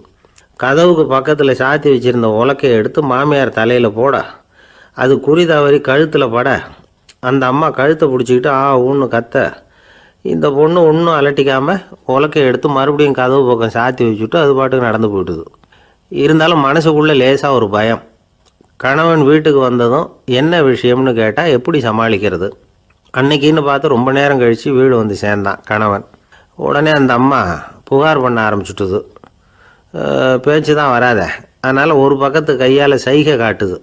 கதவுக்கு பக்கத்தில் இருந்த உலக்க பக்கமாக கையை நீட்டி காட்டி, அப்படியே அந்த கையை தன் கழுத்துக்கு பின்பக்கமாக சுற்றி காட்டி, நாக்கை வெளியில் நீட்டி நடந்த விஷயத்தை புரிய வைக்கிறதுக்கு முயற்சி பண்ணுது. இவனுக்கு ஒன்றும் புரியல, என்ன சொல்கிறாங்க அம்மா அப்படின்னு மனைவிகிட்ட கேட்குறான். அதுக்கு அந்த பொண்ணு ரொம்ப புத்திசாலித்தனமா, என்னங்க உங்கள் அம்மா சொல்கிறது உங்களுக்கு இன்னும் புரியலையா? அவங்க உங்களை பார்த்து என்ன சொல்கிறாங்கன்னா, ஏண்டா உலக்க மாதிரி நிற்கிற, சாக போகிற எனக்கு சங்கிலி எதுக்கு, என் கழுத்தில் கிடக்கிற இந்த சங்கிலியை கழட்டி என் மருமக கழுத்தில் போடுறா அப்படின்னு சொல்கிறாங்க அப்படின்னு தான். ஓ அப்படியா விஷயம்னு சொல்லி அம்மா கழுத்தில் இருந்த சங்கிலியை எடுத்து மனைவி கழுத்தில் போட்டுட்டு, அம்மா உன் விருப்பப்படியே போட்டாச்சு, இனிமேலாவது நிம்மதியாக படுத்து தூங்கு அப்படின்னு சொல்லிவிட்டு உள்ளே போயிட்டான். பார்த்தீங்களா கதையை? அதனால தான் மாமியார்கள் சைகை காட்டுறதுன்னா கூட இனிமேல் ஜாக்கிரதையாக இருக்கணும். இந்த உலகத்தில் உண்மையாகவே வேதாந்தம் பேசுகிறவங்களும் உண்டு, உள்ளுக்குள்ளே வேறு மாதிரி இருந்துக்கிட்டு வெளியில் வேதாந்தம் பேசுகிறவங்களும் உண்டு. ஒரு ஆள் இருந்தார், அவரும் ஒரு கடை வச்சு வியாபாரம் பண்ணிக்கிட்டு இருந்தார். மகா கஞ்சன், யாருக்கும் எந்த உதவியும் செய்ய மாட்டார். எச்சில் கையென்ன ஈர கையை கூட உதற மாட்டார், அப்படிப்பட்ட மனுஷன். அந்த ஊருக்கு ஒரு முனிவர் வந்துக்கிட்டு இருந்தார். வருஷத்துக்கு ஒரு தடவை வருவார், ஒரு நாள் 2 நாள் இருப்பார், அப்புறம் போயிடுவார். அந்த முனிவர் வர்றப்போலாம் இந்த ஆள் எழுந்திரிச்சு ஓடி போய் அவரை வரவேற்பான். ரொம்ப பெரிய வேதாந்தி மாதிரி அவர்கிட்ட பேசிக்கிட்டு இருப்பான். காயமே இது பொய், வெறும் காற்றடைத்த பையும்மா, தர்மம் தலைகாக்கும்மா, பணம் என்ன சார் பணம், இன்னைக்கு ஒருத்தன் கையில் இருக்கும், நாளைக்கு ஒருத்தன் கையில் இருக்கும், எல்லாம் மாயம், எனக்கு தான் இன்னமும் இந்த சம்சார பந்தத்திலிருந்து விடுபடுறதுக்கு நேரம் வரலேம்மா. அந்த முனிவரும் இந்த ஆள் இப்படி சொல்கிறத கேட்ட உடனே, ஏப்பா அப்படி சொல்கிற, இப்போ கூட நீ சரின்னு சொல்லு, உனக்கு தீட்சை கொடுத்து இதிலேருந்து விடுபடுற ஞானத்தை போதிக்கிறேன் பார். உடனே அந்த ஆள் என்ன சொல்லுவான் தெரியுமா? ஐயோ சாமி, இப்போ அது எப்படிங்க முடியும், பிள்ளைங்கள்லாம் சின்ன சிறுசுங்க, அதுகளுக்கெல்லாம் ஒரு கல்யாணம் காட்சின்னு செஞ்சு கடமையை முடிச்சுட்டா நீங்கள் சொல்கிறபடி செஞ்சு விடலாம்மா. சரி, இன்னும் முனிவர் போயிடுவார். அடுத்த வருஷம் வருவார், இவன் வழக்கம் போல் வேதாந்தம் பேசுவான். சரி தீட்சை கொடுக்குறேன் வா அம்பார். பேரம் பேத்தியை பார்க்கணும், கோர்ட்டில் கேஸ் ஒன்று இருக்குது, அது முடியணும் அப்படின்னு தயங்க ஆரம்பிச்சிருவான். எல்லாம் சொல்லுவான், ஆனால் குடிக்கிறதுக்கு தண்ணி கூட கொடுக்க மாட்டான். ரொம்ப வருஷம் கழித்து மறுபடியும் ஒரு நாள் அந்த ஊருக்கு முனிவர் வந்தார், இவன் கடைக்கும் வந்தார். அப்புறம் அங்கே கல்லாவில் நம்ம ஆள் இல்லை, அவன் புள்ள தான் உட்காந்துருக்கிறான். அப்பாவை போலவே புள்ளையும் எழுந்திரிச்சு ஓடியாந்து முனிவரை வரவேற்றான். அப்பா எங்கேன்னு விசாரித்தார் முனிவர். ஐயோ அதை ஏன் கேட்குறீங்க சாமி, உங்ககிட்ட தீட்சை வாங்கி இந்த சம்சார பந்தத்திலேருந்து விடுதலை பெறணும்னு சொல்லிக்கிட்டே இருப்பார், அது நிறைவேறாமலே போய் சேர்ந்துட்டார். போன மாதம் ஒரு நாள் திடீர்னு நெஞ்சு வலிக்குதுன்னார், அவ்வளோதான் போட்டுன்னு போயிட்டார் அப்படின்னு புலம்புனான் பையன். இதை கேட்டதும் முனிவர் சிரிச்சாரான். அவன் எங்கடா போவான், உன் அப்பா எங்கேயும் போகல, இதோ வாழை ஆட்டிக்கிட்டு உன் காலடியிலே இருந்துக்கிட்டு இருக்கான் பார் அப்படின்னு சொல்லி அங்கே நின்றுக்கிட்டு இருந்த ஒரு நாயை சுட்டி காட்டினாரான். என்ன சாமி சொல்கிறீங்க அப்படின்னு ஆச்சரியமாக கேட்டிருக்கான் பையன். உடனே முனிவர் அந்த நாயோட தலையில் ஒரு தட்டு தட்டி பேசுகிறா அப்படின்னாரான். உடனே அந்த நாய் வேதாந்தம் பேச ஆரம்பிச்சுட்டு தான், காயமே இது போய் வெறும் காற்றடைத்த பை அப்படின்னு தான். முனிவர் சொன்னார், அடே இப்போவும் ஒன்றும் கெட்டு போகல, நீ விரும்புனா சொல்லு, உனக்கு தீட்சை கொடுத்து என் பின்னாடியே அழைச்சிட்டு போயிடுறேன், அங்கே அழைச்சிட்டு போய் உனக்கு ஞானத்தை போதிக்கிறேன், வர்றியா அப்படின்னு கேட்டிருக்கார். உடனே அந்த நாய் சொல்லிச்சான், ஐயோ அதை ஏன் கேட்குறீங்க சாமி, நான் உண்ணாமல் தின்னாமல் ஏராளமான சொத்து சேர்த்து வச்சுட்டேன், என் பிள்ளைங்க அதோட பெருமை தெரியாமல் ராத்திரி நேரம்லாம் கதவை திறந்து போட்டுட்டு தூங்கிடுவாங்க, அதனால் இப்படி நாயாக பிறந்து ராத்திரி பகலாக சுற்றி சுற்றி காவல் காத்துக்கிட்டு கிடக்கிறேன், இப்போ எப்படி சாமி வர முடியும் அப்படின்னு கேட்டுதான். அறியாமையிலேயே சுகம் கண்டு இப்படி இருக்கிற ஆளுங்களுக்கு எப்படி விடுதலை கிடைக்கும், எப்போ விடுதலை கிடைக்கும் அப்படின்னு கேட்குறார் தசாவதானி, திருக்குறள் பேர் ராமையா. அவர் கேட்குறது நியாயம் தானே. இந்த காலத்து பையன் ஒருத்தன் அப்பா கிட்ட சொன்னான், அப்பா இன்றைக்கி நான் 1 ரூபா மிச்சப்படுத்தி விட்டேன் அப்படின்னு. நானும் அப்படியா என்னடா பண்ணேன்னு கேட்டிருக்கார் அப்பா. டவுன் பஸ்ஸில் ஏறாமல் அது பின்னாடியே ஓடியாந்தேன், 1 ரூபா மிச்சம் தானே அப்படின்றான். அட பாவி, ஒரு ஆட்டோ பின்னாடி ஓடியாந்துருந்தா 10 ரூபா மிச்சமாயிருக்குமே, வேஸ்ட் பண்ணிட்டியே அப்படின்னாராம் அந்த அப்பா. ஒரு கடற்கரை ஓரம், அங்கே ஒரு சின்ன கிராமம். அந்த கிராமத்தில் ஒரு சின்ன பள்ளிக்கூடம். கடற்கரை ஓரத்தில் உள்ள ஒரு விடுதியில் ஓய்வுக்காக ஒருத்தர் வந்து தங்கியிருக்கிறார். பள்ளிக்கூடத்தில் ஏதோ விழா நடக்கிறது மாதிரி தெரிஞ்சுது. உடனே அவர் அந்த பக்கமாக வந்தார். இங்கே என்ன நடக்குதுன்னு விசாரித்தார். பள்ளி ஆண்டு விழா நடக்குதுன்னாங்க. உடனே போனார். கண்காட்சி ஒன்று வச்சுருந்தாங்க. உள்ளே போய் பார்த்தார். பள்ளிக்கூடத்தில் படிக்கிற மாணவர்களே சொந்தமாக தயார் பண்ண பொருள்களை காட்சிக்கு வச்சுருக்கிறாங்க. அந்த ஊர் மக்கள்லாம் அதை கூட்டம் கூட்டமாக போய் பார்த்துக்கிட்டு இருக்கிறாங்க. இவரும் ஆர்வமாக அதையெல்லாம் பார்த்துக்கிட்டே போகிறார். ஒரு இடத்துல ஒரு சின்ன ரயில் செஞ்சு வச்சுருந்தாங்க. மாணவர்களே தயார் பண்ணது. மின்சாரத்தால் அது ஓடுறது மாதிரி பண்ணி வச்சுருந்தாங்க. அதில் ஒரு சின்ன பொத்தான் இருக்கும். அது அமுக்குனா ரயில் ஓடும், சுற்றி சுற்றி வரும். மாணவர்கள் எதிரில் நின்று அதுக்கு விளக்கம் கொடுத்துக்கிட்டு இருக்கிறாங்க. இவர் அதை கவனித்தார். ரயில் ஓடுறத பார்த்தார். அங்கே நின்றுக்கிட்டு இருந்த மாணவர்கள்கிட்ட விளையாட்டாக கேட்டார், ஏப்பா இந்த ரயில் எதனால் ஓடுது அப்படின்னு கேட்டார். இவர் சக்தியினால் ஓடுது அப்படின்னாங்க மாணவர்கள். அது என்ன சக்தின்னு கேட்டார்.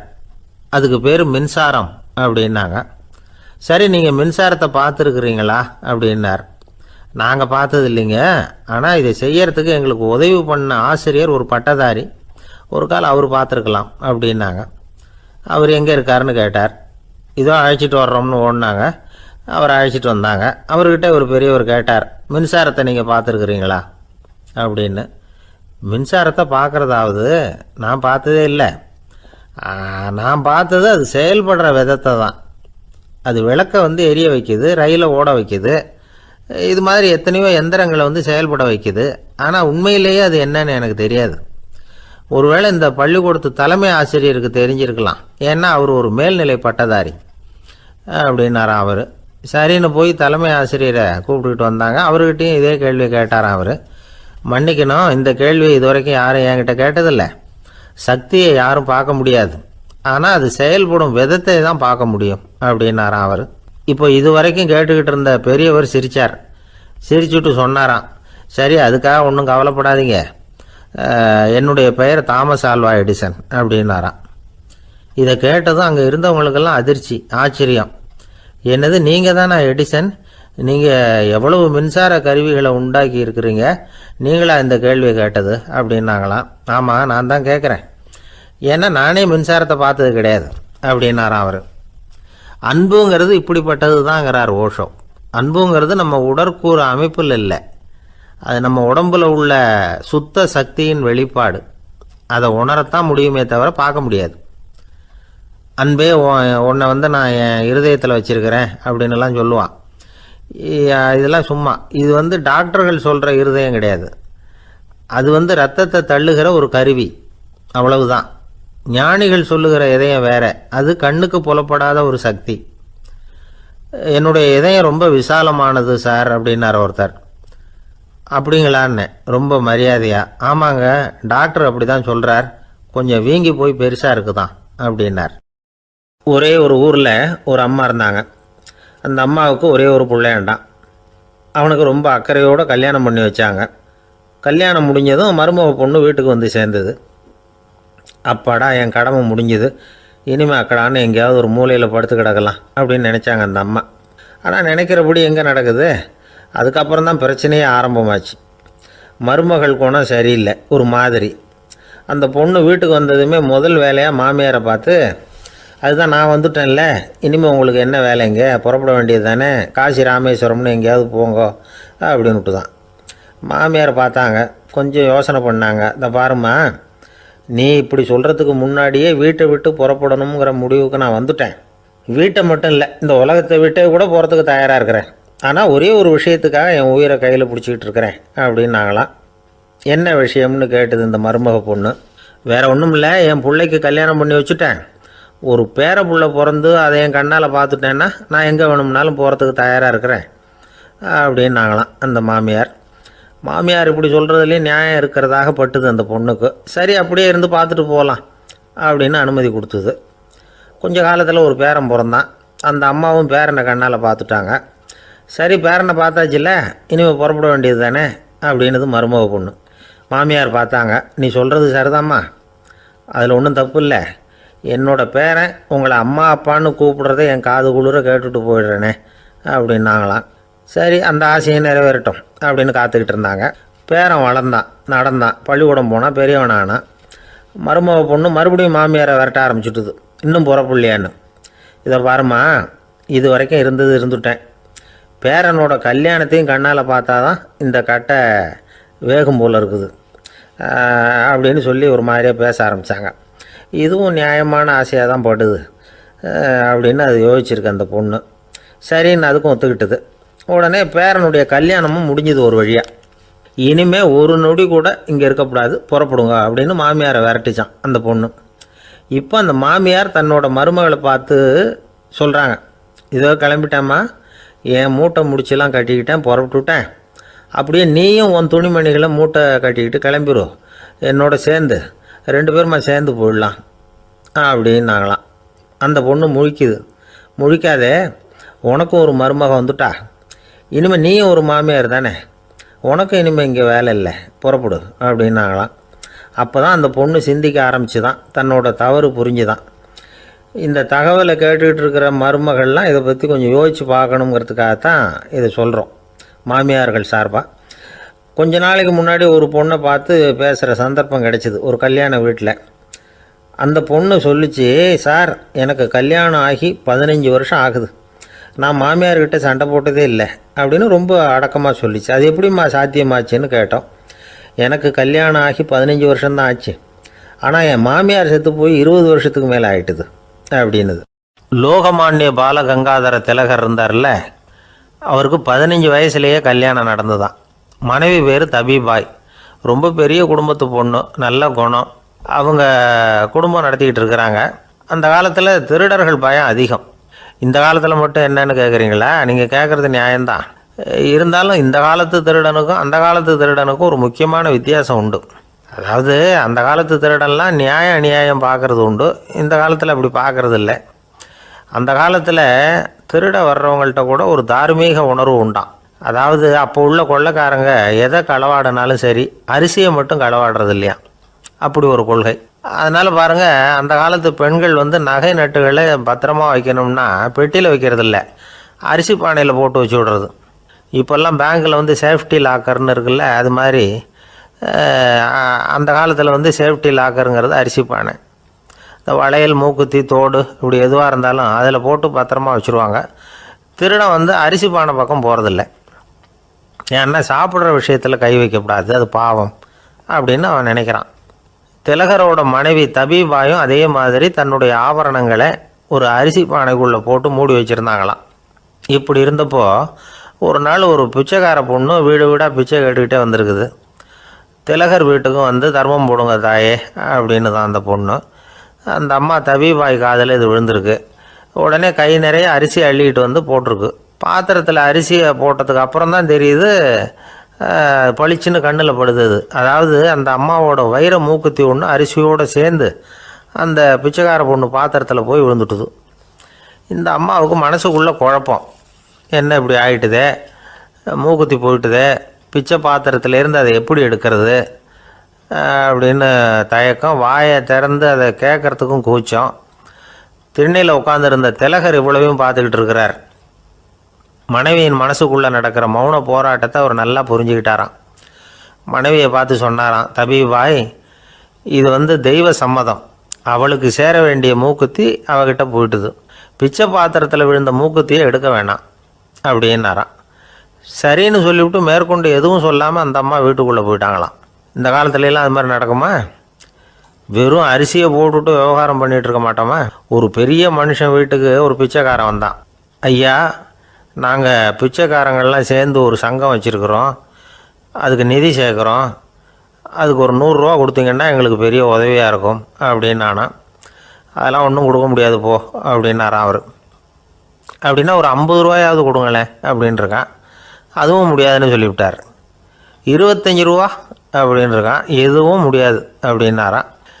சரிங்க, இவ்வளவு பெரிய வீட்டுக்கு வெறுங்கையோடு திரும்புறது நல்லா இருக்காது, அதனால் சும்மா ஒரு 1 ரூபா மட்டுமாவது கொடுங்க அப்படின்ட்டுருக்கான் அவன். ஒரு பைசா கூட என்கிட்ட கிடையாது அப்படின்னு விட்டாரான் இவர். அப்படின்னா நீங்கள் ஒரு காரியம் பண்ணுங்களேன் அப்படின்னானா அவன். என்ன செய்யணும் அப்படின்ட்டுருக்கார். எங்கள் சங்கத்தில் நீங்களும் ஒரு மெம்பராக சேர்ந்துருங்க அப்படின்னானா. காஞ்சிபுரத்தில் பல்லவ ராஜா ஒரு கோவில் கட்டினார், கைலாசநாதர் கோவில். அதுக்கு கும்பாபிஷேகம் பண்ணுறதுக்கு ஒரு நாள் குறிப்பிட்டு அதுக்கு வேண்டிய ஏற்பாடுகள்லாம் பண்ணினார். முதல் காரியமாக கடவுளை வேண்டிக்கிட்டார், நீங்கள் இந்த கும்பாபிஷேகத்துக்கு நேரில் வந்து கலந்துக்கணும்னார்.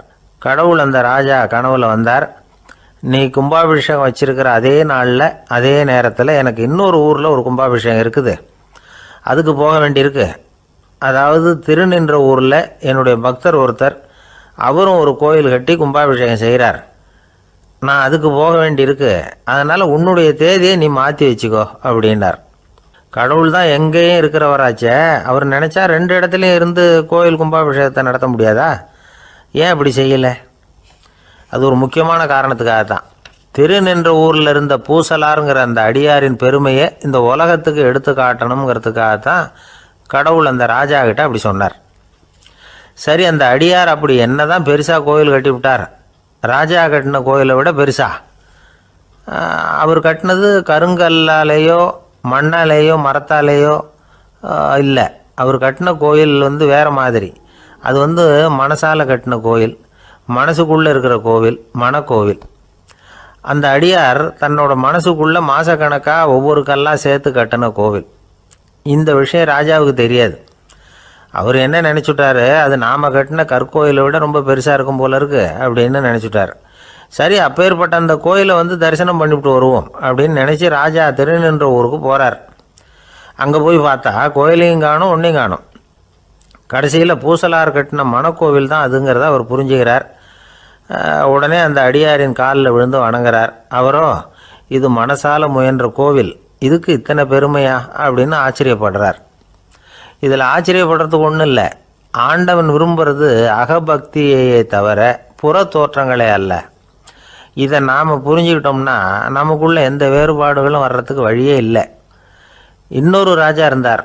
அவர் ஆண்டவனுக்கு படைக்கிறதுக்காக ஒரு தார் நல்ல செவ்வாழை பழமாக எடுத்துக்கிட்டு போகணும்னு நினச்சார். அதனால் நாளே அதை வாங்கிட்டு வர சொன்னார் வேலைக்காரங்கிட்ட.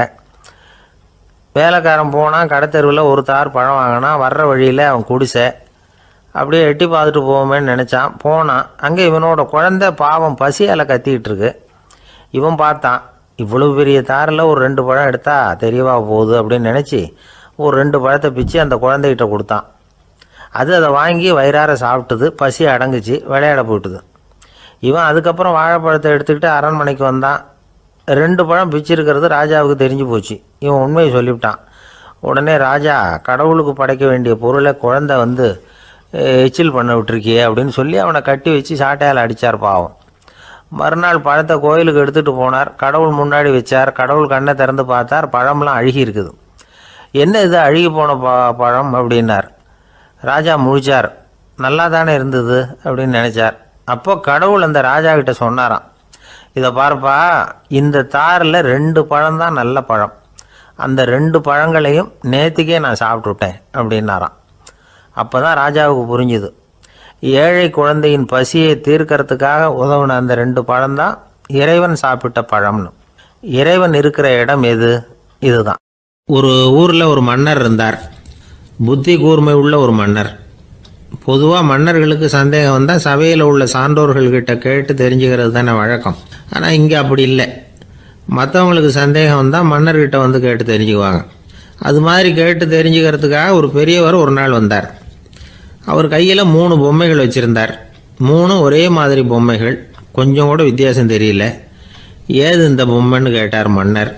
எனக்கு வேண்டியப்பட்ட ஒருத்தங்கிட்ட இருந்து இதை வாங்கிட்டு வந்திருக்கிறேன், நான் தான் அவன்கிட்ட இந்த பொம்மையை செஞ்சு கொடுக்கும்படியா கேட்டுக்கிட்டேன். அவன் ரொம்ப புத்திசாலி, அவன் தான் இதை செஞ்சு கொடுத்தான். ஆனால் அதில் ஒரு சிக்கல் அப்படின்னார். என்ன பிரச்சனைன்னு கேட்டிருக்கார் இவர். நான் அவன்கிட்ட கேட்டது 3 விதமான பொம்மைகளாக இருக்கணும்னு கேட்டேன். அவன் என்னடான்னா 3 ஒரே மாதிரியாக செஞ்சு கொடுத்துட்டான் அப்படின்னார். அவங்ககிட்டயே கேட்கறது தானே அப்படின்ட்டுருக்கார் இவர். கேட்டேன், அவன் என்ன சொல்கிறான்னா, இது 3 ஒரே மாதிரி பொம்மை கிடையாது, 3 விதம், ஒன்றுக்கு ஒன்று வித்தியாசம் இருக்குது.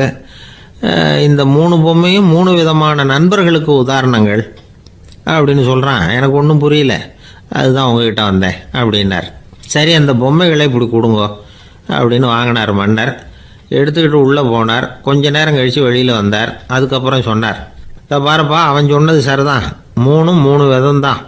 இது இருக்குதே முதல் பொம்மை, இது உத்தமமான நண்பனுக்கு உதாரணம்.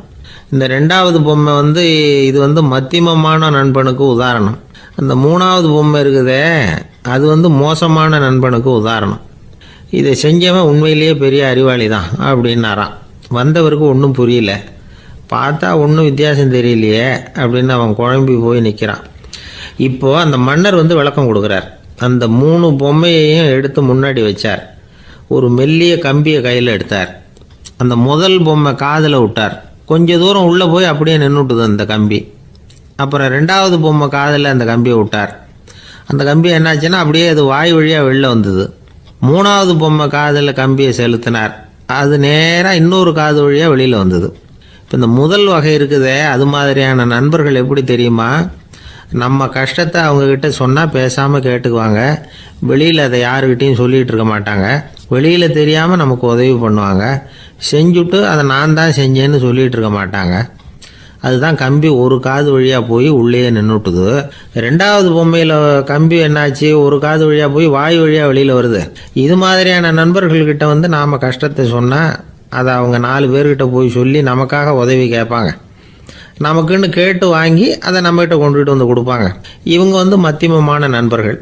3வது பொம்மையில் ஒரு காது வழியாக செலுத்துகிற கம்பி இன்னொரு காது வழியாக வெளியில் வந்துடுது. இது மாதிரியான நண்பர்கள்கிட்ட நம்ம கஷ்டத்தை சொன்னால் அவங்க காது கொடுத்து கேட்குறது மாதிரி நடிப்பாங்க. அப்படியே இன்னொரு காது வழியாக அதை வெளில விட்டுருவாங்க. அதை பற்றி கவலைப்பட மாட்டாங்க. இதுதான் இந்த பொம்மைகளுக்குள்ளே இருக்கிற வித்தியாசம் அப்படின்னு விளக்கம் கொடுத்தாராம் மன்னர். படிக்கிற பிள்ளைங்கள்லேயும் இது மாதிரி 3 வகை உண்டு. சில பேர் காதால் வாங்கி மனசில் வச்சுக்குவான். சில பேர் காதால் வாங்கி பேனாவால் எழுதி விடுவான். சில பேர் ஒரு காதால் வாங்கி இன்னொரு காதால் வெளியில் விட்டுருவான். ஒரு பையன் வகுப்பில் ஆசிரியர் பாடம் நடத்தும் பொழுது தலையை வேகமாக ஆட்டி ஆட்டி கேட்பானான். ஏன்டா இப்படி தலையை இப்படி ஆட்டுற அப்படின்னு கேட்டிருக்கான் பக்கத்தில் இருந்தவன். தலையை ஆட்டினா தாண்டா ஒரு காது வழியாக உள்ளே போகிறது, இன்னொரு காது வழியாக வெளியில் வேகமாக வெளில போகும் அப்படின்னானா அந்த பையன். இந்த உலகத்தில் மனுஷன் எவ்வளவோ தவறுகள் செய்கிறான். அதுக்கெல்லாம் என்ன காரணம்? அதை பற்றின ஆராய்ச்சி தான் இன்றைக்கி. இதுக்கு ஆராய்ச்சி என்னத்துக்கு, அது தெரிஞ்ச விஷயம் தானே அப்படின்னு நீங்கள் நினைக்கலாம். ஆனால் அப்படி அலட்சியமாக இந்த விஷயத்தை விட்டுறக்கூடாது. பொதுவாக எல்லோரும் நினைக்கலாம் எது சரி எது தவறு அப்படின்னு தெரியாததுனால தான் மனுஷன் தப்பு பண்ணுறான் அப்படின்னு. ஆனால் அப்படி சொல்லிட முடியாது. மனுஷன் தெரிஞ்சே தான் தவறுகள் பண்ணுறான்.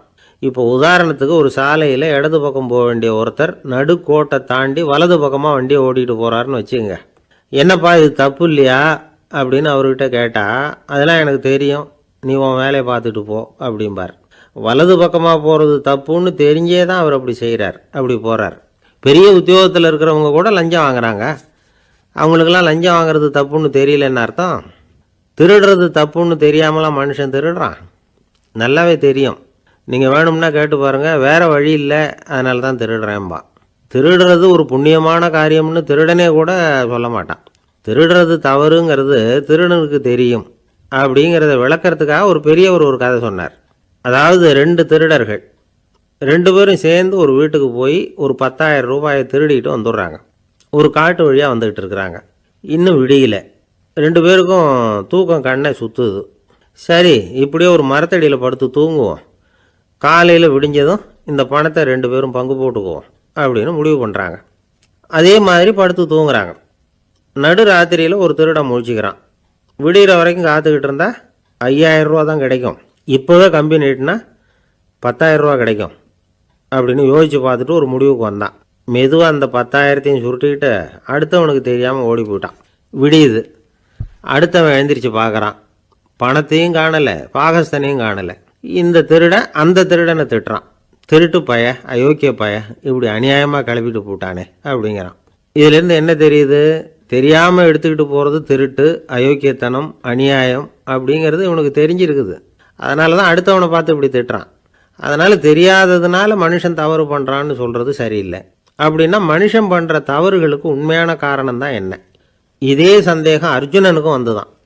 அதனால தான் அவன் பகவானை பார்த்து கேட்குறான். மனுஷன் தன் விருப்பத்துக்கு விரோதமாக ஏதோ ஒரு சக்தியினால பலாத்காரமாக இழுக்கப்பட்டது மாதிரி பாவம் பண்ணுறானே, அந்த சக்தி என்ன அப்படின்னு கேட்குறான். இதுக்கு பகவான் பதில் சொல்கிறார். காமமும் குரோதமும் தான் அந்த சக்திகள். அதாவது ஆசையும் சினமும், இது ரெண்டும் உன்னுடைய எதிரிகள் அப்படிங்கிறத புரிஞ்சுக்கோ அப்படிங்கிறார். இன்னமும் நுணுக்கமாக பார்த்தா காமத்தினுடைய மறு உருவங்கள் தான் குரோதமும் லோபமும். ஆசை நிறைவேறலைன்னா குரோதம், அதாவது கோபம்.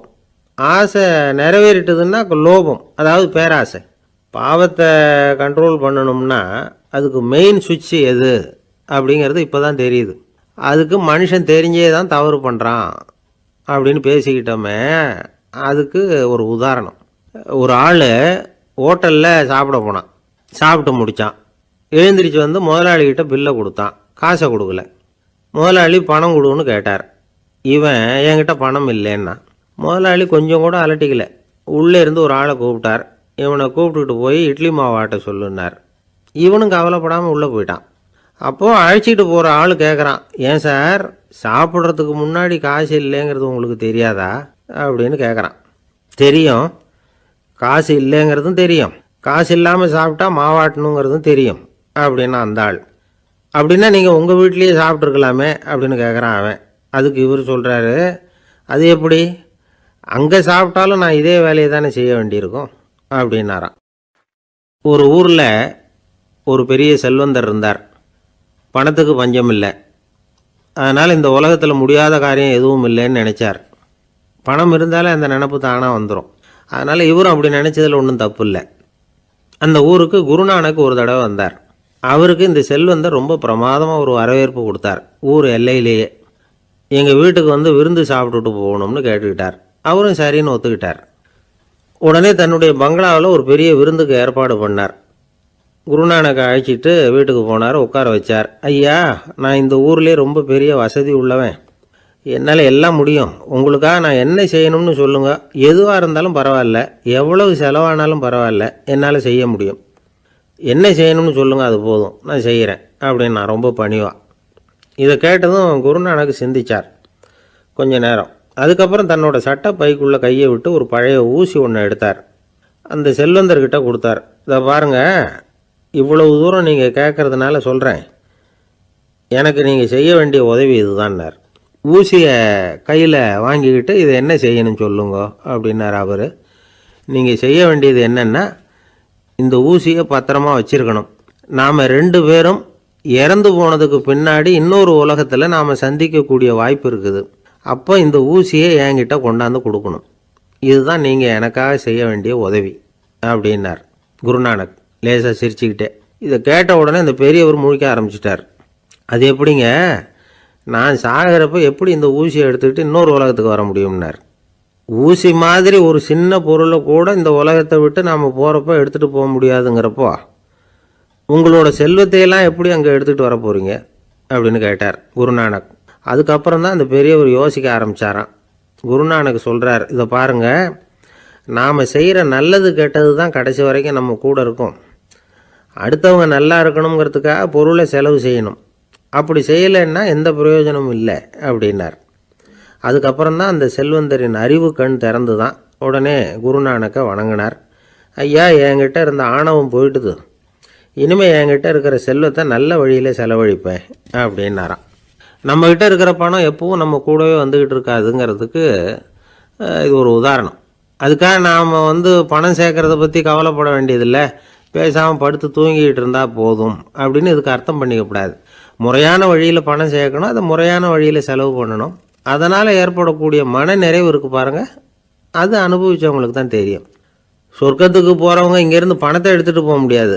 ஆனால் நம்ம செல்வத்தை இங்கே மற்றவங்களுக்கு பயன்பட செய்து அதனால் ஏற்படுற புண்ணியம் இருக்குது பாருங்கள், அதை எடுத்துகிட்டு போக முடியுமா. இதுதான் ஆன்மீகவாதிகள்லாம் சொல்கிற கருத்து. ஜான் நியூட்டன் ஒருத்தர், அவர் சொன்னார், நான் எப்போவாவது சொர்க்கத்துக்கு போய் சேர்ந்தேன்னா அங்கே 3 அதிசயங்களை பார்ப்பேன்னார். என்னன்னு கேட்டாங்க. நான் யார் யார் இருக்க மாட்டாங்கன்னு நினச்சிக்கிட்டு இருந்தானோ அவங்களில் சில பேர் அங்கே இருப்பாங்க, அது ஒரு பெரிய அதிசயம்னார். சரி, அடுத்தது என்ன? 2வது அதிசயம் என்னென்னா, அங்கே இருப்பாங்கன்னு நான் எதிர்பார்த்த சில பேர் அங்கே இருக்க மாட்டாங்க அப்படின்னார். சரி, 3வது பெரிய ஆச்சரியம் என்ன அப்படின்னா, நான் அங்கே இருக்க பாருங்க, அதுதான் அந்த 3வது அதிசயம் அப்படின்னாராம். இன்பம் துன்பம் இது 2ம் சேர்ந்தது தான் வாழ்க்கை. இது எல்லாரும் சொல்லிகிட்டு இருக்கிற ஒரு உண்மை. அது சரி, இது 2ம் வர்றதுக்கு என்ன காரணம்? துறவி ஒருத்தர் யோசித்து பார்த்துருக்கார். இன்ப துன்பம் தோன்றுவதற்கு முக்கியமாக 6 காரணங்கள் உண்டு அப்படிங்கிறார் அவர். அது என்னங்கிறத நாமளும் தெரிஞ்சு வச்சுக்குவோமே. இப்போ முதல் காரணம் சுயநலம். ஒரு தாயார் தன்னுடைய சுயநலம் கருதி தன்னுடைய மகன் இன்பமாக இருக்கணும்னு ஆசைப்படுறாங்க. மகனும் அப்படியே ஆசைப்படுறான். அதனால் தாயாரின் இன்ப துன்பங்களை பார்த்துட்டு மகனும் இன்ப துன்பம் அடையிறான். அந்த அம்மாவுக்கும் அதே நிலைமை தான். 2வது காரணம் உறவு. நான் துறவியான பிறகு கூட உறவுங்கிற காரணத்தினால தான் தாயாருடைய சுக துக்கங்களை கண்டு நானும் சுக துக்கம் அடைகிறேன். என் தாயாருடைய நிலைமையும் இதுதான் அப்படிங்கிறார் ஒரு துறவி. 3வது காரணம் என்னென்னா அறிமுகம். எனக்கு அறிமுகமான ஒருத்தரை ரயில் நிலையத்தில் சந்திக்கிறேன். அவர் தன்னுடைய பணப்பையை எங்கேயோ தொலைச்சி விட்டு வருத்தப்பட்டுக்கிட்டு இருக்கிறார். நானும் வருத்தப்படுறேன். அந்த சமயத்தில் யாரோ ஒருத்தர் இதுதானே அவங்க பணப்பை அப்படின்னு சொல்லி கொண்டாந்து நீட்டுறார். பணப்பையை தொலைச்சவர் சந்தோஷப்படுறார். நானும் சந்தோஷப்படுறேன். இது அந்த துறவி சொல்கிற அனுபவம். 4வது காரணம் என்னென்னா கருணை. எனக்கு முன்னே தெரியாத ஒருத்தனை யாரோ ஒருத்தன் அடித்து காயப்படுத்தி போடுறான். கருணை காரணமாக நான் அதுக்காக துக்கப்படுறேன். 5வது காரணம் எதையும் நம்புறது. ஒரு பசுமாட்டை ஒரு முரணை அடிச்சுக்கிட்டு இருக்கிறான் அப்படின்னு ஒருத்தர் நம்மகிட்ட சொல்கிறாருன்னு வைங்க, உடனே நான் துக்கப்படுறேன். இன்னொருத்தர் அந்த முரணனை போலீஸ்காரங்க பிடிச்சிட்டு போயிட்டாங்கன்னு சொல்கிறாரு. நான் உடனே சந்தோஷப்படுறேன். 3வதாக ஒருத்தர் முதல் 2 பேரும் சொன்னது பொய்யுங்கிறார். அப்போ நான் இன்ப துன்பம் 2மே இல்லாமல் நிம்மதியாக இருக்கிறேன். இது ஒரு விதம். அடுத்தது 6வது காரணம் என்னென்னா தன்மயமாகுதல். ஒரு நாவல் படிச்சுக்கிட்டு இருக்கிறோம். அதில் வர்ற பாத்திரங்களோடு நாம் ஒன்றி போயிடுறோம். அதில் வர்ற பாத்திரங்கள் சிரிச்சுதுன்னா நாமளும் சிரிக்கிறோம், அது அழுதுன்னா நாமளும் அழறோம். அதெல்லாம் அந்த துறவி சொல்கிற அனுபவ உண்மைகள். இன்ப துன்பம் இது 2ம் தோன்றுவதற்கு சுயநலம், உறவு, அறிமுகம், கருணை, எதையும் நம்புறது, தன்மயமாகிறது, இது எல்லாம் தான் முக்கிய காரணம் அப்படின்னு அவர் சொல்கிறார். ஆகக்கூடி ஒட்டு மொத்தமாக யோசனை பண்ணி பார்த்தா பிற பொருள்கள் மீது பற்றுதல் காரணமாக தான் நாம் இன்ப துன்பம் அடையிறோம் அப்படிங்கிறத புரிஞ்சிக்க முடியுது. மனுஷன் இன்ப துன்பம் அடையிறதுக்கு 7வது காரணம் கூட ஒன்று உண்டு அப்படின்னு சொல்லிகிட்டே வந்தார் ஒருத்தர். அது என்ன அப்படின்னு கேட்டோம். அதுதான் சார் இந்த நீங்கள் சொல்லிட்டு வர்ற இன்று ஒரு தகவல்னார். எப்படி சொல்கிறீங்கன்னு கேட்டோம். இன்று ஒரு தகவல் கேட்க ஆரம்பிக்கிறப்போ மனசில் இன்பம், ஆரம்பித்த உடனே இது ஏற்கனவே கேட்ட சமாச்சாரமாச்சே அப்படின்னு நினைக்கிறப்போ துன்பம் அப்படின்னு அதுக்கு ஒரு விளக்கம் கொடுத்தார் அவர். வயிறு பசிக்குதேங்கிறது சிலரோட கவலை, வயிறு பசிக்க மாட்டேங்குதே அப்படிங்கிறது சில பேரோட கவலை. 2 விதமான கவலைக்கும் வயிறு தான் காரணமாக இருக்குது. வயிறு பசிச்சதுன்னா அது இயற்கை, வயிறு பசிக்கலைன்னா அது வியாதி. ஆனால் பசியையும் நாம் பசிப்பிணி அப்படின்னு தான் சொல்லுவோம். என்ன காரணம்? வியாதியை போக்க வேண்டியது எவ்வளவு முக்கியமோ அதை விட முக்கியம் பசியை போக்க வேண்டியது. ஒரு சமுதாயத்தில் பசிப்புணியே இருக்கக்கூடாது. அதுதான் நல்ல சமுதாயம். பசியை போக்கணும்னா சாப்பாடு போடணும், பசியின்மையை போக்கணும்னா வைத்தியம்தான் பண்ணணும். இது சம்பந்தமாக எவ்வளவோ ஆராய்ச்சிகள் நடக்குது, நிறைய மருந்து கண்டுபிடிச்சிருக்கிறாங்க. நம்ம உடம்பில் பசியை தூண்டக்கூடிய பகுதி எது, இதை முதல்ல தெரிஞ்சுக்கணும் இல்லையா? நாம் சாப்பிட்ற ஆகாரம் செரிக்கிறதுக்கு எது காரணம் தெரியுமா? நம்ம மூளையோட பின்பகுதி தான் அதுக்கு காரணமாக இருக்குதாம். மூளையின் பின்பகுதியில் நரம்பு செல்களால் ஆன 2 வகையான ஆரக்சின்கள் தான் பசியை உண்டாகுது அப்படின்னு கண்டுபிடிச்சிருக்கிறாங்க. 2 ஆய்வாளர்கள் இதை கண்டுபிடிச்சிருக்காங்க. அவங்க 2 பேரும் டெக்சாஸ் பல்கலைக்கழகத்தில் ஹார்வர்டு ஹக்ஸ் மருத்துவ கல்வி நிலையத்தில் பணிபுரிகிறவங்களாம். உண்பது தேவைங்கிறது உணரப்படும் போது மூளையின் அந்த குறிப்பிட்ட பகுதி ஆரக்சின் அப்படிங்கிற ஹார்மோன்களை சுரக்கும். அது பசி உணர்வை தூண்டும் அப்படிங்கிறது தான் அந்த ஆய்வாளர்களின் கண்டுபிடிப்பு. இந்த ஆரக்சின் வேறு சில உயிரினங்கள்லேயும் உண்டு. இப்போ எலிகளில் கூட இது இருக்குது. அதனால் எலிகளை வச்சு இது சம்மந்தமாக ஆராய்ச்சி பண்ணாங்க. எலிகள் உடம்பில் ஆரக்சினை செலுத்தி பார்த்தாங்க. உடனே என்னாச்சு தெரியுமா? அந்த எலியெல்லாம் பசியால் துடிக்க ஆரம்பிச்சுட்டுது. எதையாவது தின்னு பசியை தீர்த்தா போதுங்கிற அளவுக்கு அந்த எலிகள்லாம் அல்லாட ஆரம்பிச்சுட்டுது. இயல்பாக சாதாரணமாக அந்த எலிகள் எவ்வளவு சாப்பிடுமோ அது மாதிரி 8 முதல் 10 மடங்கு அதிகமான ஆகாரத்தை 1 மணி நேரத்துக்குள்ளே சாப்பிட்டு தீர்த்துட்டு தான். சில எலிகளின் மூளையில் இந்த ஆரக்சின் அளவை கட்டுப்படுத்தி பார்த்துருக்குறாங்க. உடனே என்னாச்சு தெரியுமா? அதெல்லாம் சாப்பாட்டை கண்டால் முகத்தை திருப்பிட்டு போக ஆரம்பிச்சுட்டு தான். அந்த எலிகளுக்கு பசி எடுக்கலையாம். இந்த ஆராய்ச்சியின் அடிப்படையில் பசியை எடுக்காமல் இருக்கிற மனிதர்களுக்கும் பசியை தூண்ட முடியும் அப்படின்னு சொல்லி ஆராய்ச்சியாளர்கள் தெரிவிச்சிருக்கிறாங்க. ஆக ஆரக்சின் தான் பசிக்கு காரணம்ங்கிறது தெரிஞ்சு போச்சு. சரி, இந்த ஆரக்சின் அப்படின்னா என்ன? அது ஒரு கிரேக்க சொல். அதுக்கு பசின்னு அர்த்தம். நம்ம ஆளுங்களுக்கெல்லாம் பசியை தூண்டுறதுக்கு மருந்து தேவையில்லை, பசியை குறைக்கிறதுக்கு தான் மருந்து தேவை. ஒரு அம்மா டாக்டரை தேடி வந்தாங்களாம். டாக்டர், எங்கள் வீட்டுக்காரருக்கு திடீர்னு அகோர பசி, நிறைய சமைச்சு போடுறேன், அவ்வளவையும் சாப்பிட்டுட்டு கீழே கிடக்கிற குப்பை கூலங்களையும் எடுத்து சாப்பிட ஆரம்பிச்சுட்றார், என்னன்னு கவனித்து பாருங்கள் அப்படின்னாங்களாம். எவ்வளோ நாளாக அப்படி இருக்குதுன்னு கேட்டிருக்காரு டாக்டர். 1 வாரமாக அப்படி இருக்குதுன்னாங்களாம். இவ்வளவு நாளாக ஏன் சும்மா இருந்தீங்க, ஆரம்பத்திலே இங்கே அழைச்சிட்டு வர வேண்டியது தானே அப்படின்னாரான் டாக்டர். அது ஒன்றும் இல்லை டாக்டர், வீடு பூரா சுத்தமாகட்டுமேன்னு பார்த்துக்கிட்டு இருந்தேன் அப்படின்னாங்களாம் அந்த அம்மா. ஒரு மாணவனை பார்த்தேன். என்ன தம்பி படிப்புலாம் எப்படி இருக்குது அப்படின்னு விசாரித்தேன். அவன் ரொம்ப அழுத்துக்கிட்டான். நான் நல்லா தான் சார் படிக்கிறேன், இருந்தாலும் புத்தியில் சரியாக ஏற மாட்டேங்குது சார் அப்படின்னா. சரி, இவனும் நம்ம ரகம்தான் அப்படின்னு சொல்லி முடிவு பண்ணிட்டோம். கல்வி கற்கக்கூடிய ஒரு மாணவன் சம்பந்தப்படுற புத்திகள் பல வகை. அதை பற்றி ஒரு பெரியவர் விளக்கி இருக்கிறார். மிருத்து புத்தின்னு ஒன்று இருக்குதான். மிருத்துன்னா மண்.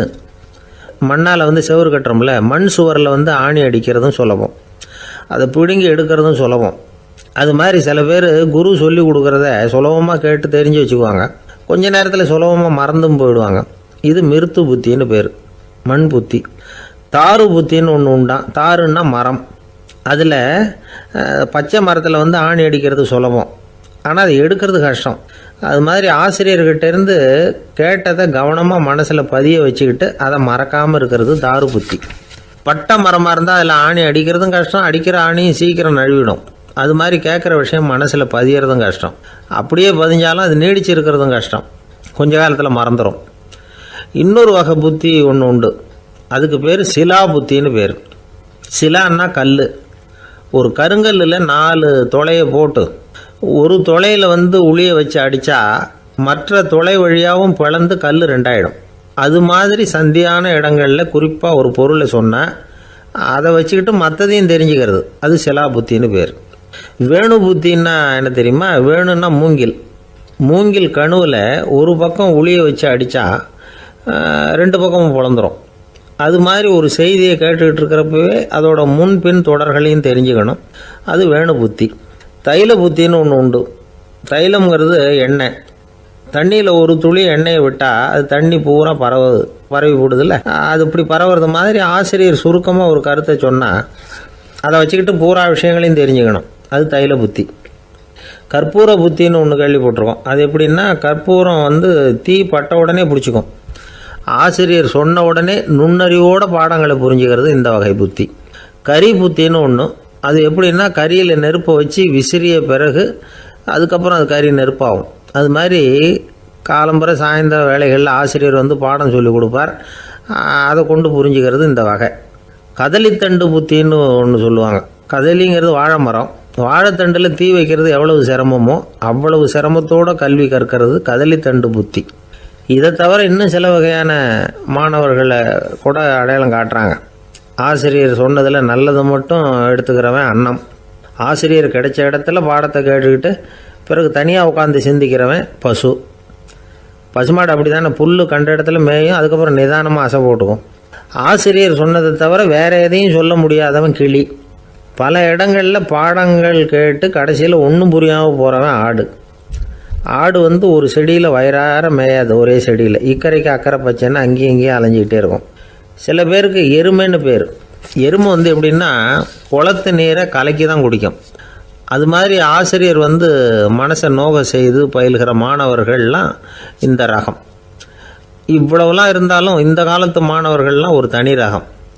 ஒரு ஆசிரியர் வகுப்பில் பாடம் நடத்திக்கிட்டு இருந்தார். இலக்கண வகுப்பு. இறந்த காலம், நிகழ்காலம், எதிர்காலம், past tense, present tense, future tense, இதை பற்றிலாம் பாடம் நடத்துகிறார்.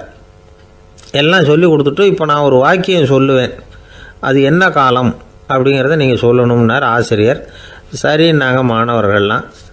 நான் நாளைக்கும் பாடம் நடத்தப் போகிறேன், இது என்ன காலம் அப்படின்னு கேட்டார் ஆசிரியர். அதாவது நான் நாளைக்கும் பாடம் நடத்தப் போகிறேன் இந்த வாக்கியம் என்ன காலம்னு கேட்டார். ஒரு பையன் மெதுவாக எழுந்திரிச்சு சொன்னான், இது எங்கே போதாத காலம் சார் அப்படின்னு சொல்லிவிட்டு உட்காந்துட்டானான். ஒருத்தர் ஓடி வந்தார். இன்னொருத்தரை பார்த்து, சார் உங்கள் சைக்கிளை ஒரு நாள் இரவல் கொடுங்களேன், பக்கத்து ஊருக்கு போயிட்டு வர வேண்டியிருக்கு அப்படின்னார். இவர் சைக்கிளை கொடுத்து பத்திரமா கொண்டுட்டு போங்கன்னார். சார் இதை பத்திரமா கொண்டு போகிறேன், கவலையே வேணாம், ஏன்னா இது உங்களோட சைக்கிள் அப்படின்னு நான் நினைக்கல, என்னோட சைக்கிளாக நினைக்கிறேன் அப்படின்னார். அதுக்கப்புறம் தான் இவருக்கு உண்மையாகவே பயம் வந்துட்டுது.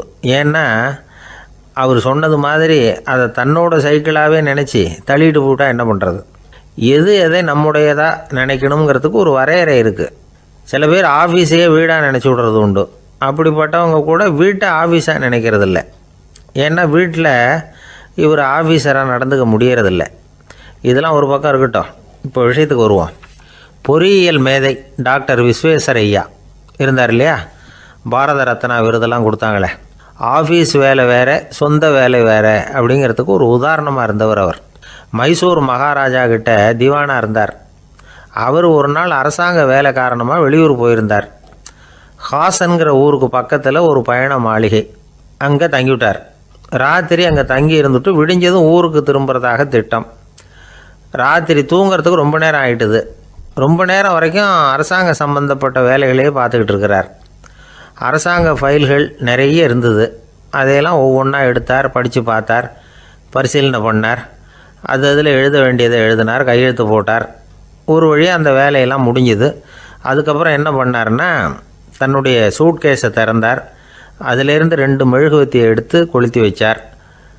அந்த பயண மாளிகையில் அது வரைக்கும் எரிஞ்சிக்கிட்டு இருந்த மின்சார விளக்குகளை அணைச்சிட்டார். அதுக்கு பிறகு அந்த மெழுகுவத்தி வெளிச்சத்தில் சில புத்தகங்களை தொடர்ந்து படிக்க ஆரம்பிச்சிட்டார். அந்த பயண மாளிகையில் பணியாளராக இருந்தவர் இதை பார்த்துட்டு ஓடி வந்தார். மறுபடியும் மின் விளக்கு போடுறதுக்காக போனார். விஸ்வேஸ்வரய்யா அதை பார்த்துட்டு போட வேணாம்ட்டாராம்.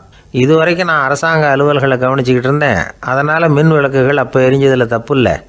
இப்போ நான் புத்தகம் படிச்சுக்கிட்டு இருக்கேன், இது என்னுடைய சொந்த வேலை, இங்கே இருக்கிற மின் விளக்கு அதுக்காக ஏன் எரியணும் அப்படின்னு கேட்டாராம். இப்போ இருக்கிற சில அரசு பணியாளர்கள்கிட்ட இந்த சம்பவத்தை பேச்சோட பேச்சாக சொல்லி பார்த்தேன். அவங்களால இதை ஜீரணிக்கவே முடியல. நேர்மை தேவை தான் சார், அதுக்காக அவ்வளவு தூரத்துக்கு அது தேவையா அப்படிங்கிறாங்க. விஸ்வேஸ்வரய்யா அப்படி பண்ணினது தான் ஒரு நேர்மையாளர் அப்படின்னு இந்த உலகத்துக்கு நிரூபிக்கணுங்கிறதுக்காக இல்லை. தான் அப்படி நடந்து காட்டினா தன்னை சுற்றி இருக்கிறவங்களும் அதை கேள்விப்படுறவங்களும் முடிஞ்ச அளவுக்கு பொது வாழ்க்கையில் அரசு பணியில் நேர்மையை கடைபிடிக்க முயற்சி பண்ணலாமே அப்படிங்கிறதுக்காகத்தான். இப்போவும் சில பேர் இருக்கிறாங்க, இவங்க ஆஃபீஸ் வேறு வீடு வேறேன்னு நினைக்கிறதில்ல, அவ்வளோ உரிமை. ஒருத்தர் அப்படி தான், அவருக்கு அவசரமாக 5000 ரூபா தேவைப்பட்டது. ஆஃபீஸு பணத்தை எடுத்துக்கிட்டார். அந்த நேரம் பார்த்து ஆடிட் வந்துட்டுது, ஆப்பிட்டுக்கிட்டார். விசாரணை நடக்குது. அவர் சொல்கிறார், சார் நான் நேரம் காலம் பார்க்காம ஆஃபீஸில் வேலை செய்வேன், ஏன்னா அதை என்னோடய ஆஃபீஸாக நினைக்கிறேன். அவசரத்துக்கு அந்த பணத்தை எடுத்தேன், மறுபடியும் வச்சுடலாம்னு தான் இருந்தேன், அதுக்குள்ளே இப்படி ஆகிட்டுது. நீங்கள் என்ன நினச்சாலும் சரி, நான் ஆஃபீஸ் வேறு வீடு வேறு அப்படின்னு நினைக்கிறதில்ல, அது என்னோடய சுபாவம் அப்படின்னார். விசாரணை பண்ணவர் தீர்ப்பு வழங்கினார். உங்கள் சுபாவத்துக்கு மதிப்பு கொடுத்து நானும் தீர்ப்பு வழங்குறேன். நீங்கள் கொஞ்ச நாள் ஜெயிலில் இருந்துட்டு வாங்க, அது உங்களுக்கு கஷ்டமாக இருக்காதுன்னு நினைக்கிறேன். ஏன்னா அங்கே போனாலும் நீங்கள் உங்கள் சுபாவப்படி வீடு வேறு ஜெயில் வேறேன்னு நினைக்க மாட்டீங்க அப்படின்னாராம். ஒரு நாள் ஒரு நண்பரை சந்தித்தேன். உங்கள் வீடு எதுன்னு உங்களுக்கு தெரியுமா சார்ன்னு. அவர் என்னை ஒரு மாதிரியாக பார்த்தார். அப்புறம் சொன்னார், தெரியும் அப்படின்னாரு. சரி, உங்கள் தொலைபேசி எண் உங்களுக்கு தெரியுமான்னு. அதுவும் தெரியும்னார். உங்கள் மனைவி மக்கள் யார் யாருன்னு உங்களுக்கு தெரியுமான்னு கேட்டேன். என்ன ஒரு மாதிரியாக பார்த்தார். அப்புறம் சொன்னார், அதுவும் தெரியும் சார் அப்படின்னார். சரி, நீங்கள் யாருன்னு உங்களுக்கு தெரியுமான்னு கேட்டேன். இப்போ தான் அவர் முழிக்க ஆரம்பித்தார். அவர் மட்டும் அப்படி இல்லை, நாம் எல்லாருமே அப்படி தான். எதிரில் நிற்கிறது யாருங்கிறது தெரியும், நாம் யாருன்னு நமக்கு தெரியாது. உண்மையிலேயே நாம் யார்? இந்த கேள்விக்கான பதிலை தான் வாழ்க்கை பூரா நாம் தேடிட்டு இருக்கிறோம். புத்தர் என்ன சொல்கிறாரு தெரியுமா? நீங்கள் கடவுளை பற்றி கவலைப்பட தேவையில்லை, உங்களை பற்றின கவலை உங்களுக்கு இருந்தால் போதும் அப்படிங்கிறார். நான் யார், எனக்கு ஏன் இந்த கவலை அப்படின்னு உங்களை நீங்களே கேட்டுக்குங்க அப்படிங்கிறார். நாம் ஏன் கடவுளை படைத்தோம்? அது ஒரு நழுவல் முயற்சியாம். அதாவது தன்னிடமிருந்து தானே தப்பிக்கிற ஒரு முயற்சியாம். இப்படி தான் அதை சொல்கிறாங்க அறிஞர்கள்லாம். மக்கள் பொய்யான பிரச்சனைகளில் ஆர்வமாக இருக்கிறாங்க, அதுக்கு தீர்வு காணவும் முயற்சி பண்ணுறாங்க. கடவுளை பற்றி விவாதிக்க எல்லாருக்கும் விருப்பம், தன்னுடைய சுயம் பற்றிய பிரஜையே இருக்கிறதில்ல. ஆகக்கூடிய விஷயம் என்னன்னா, கடவுள் சமாளிப்புக்கு பயன்படுத்தப்படுகிறார்.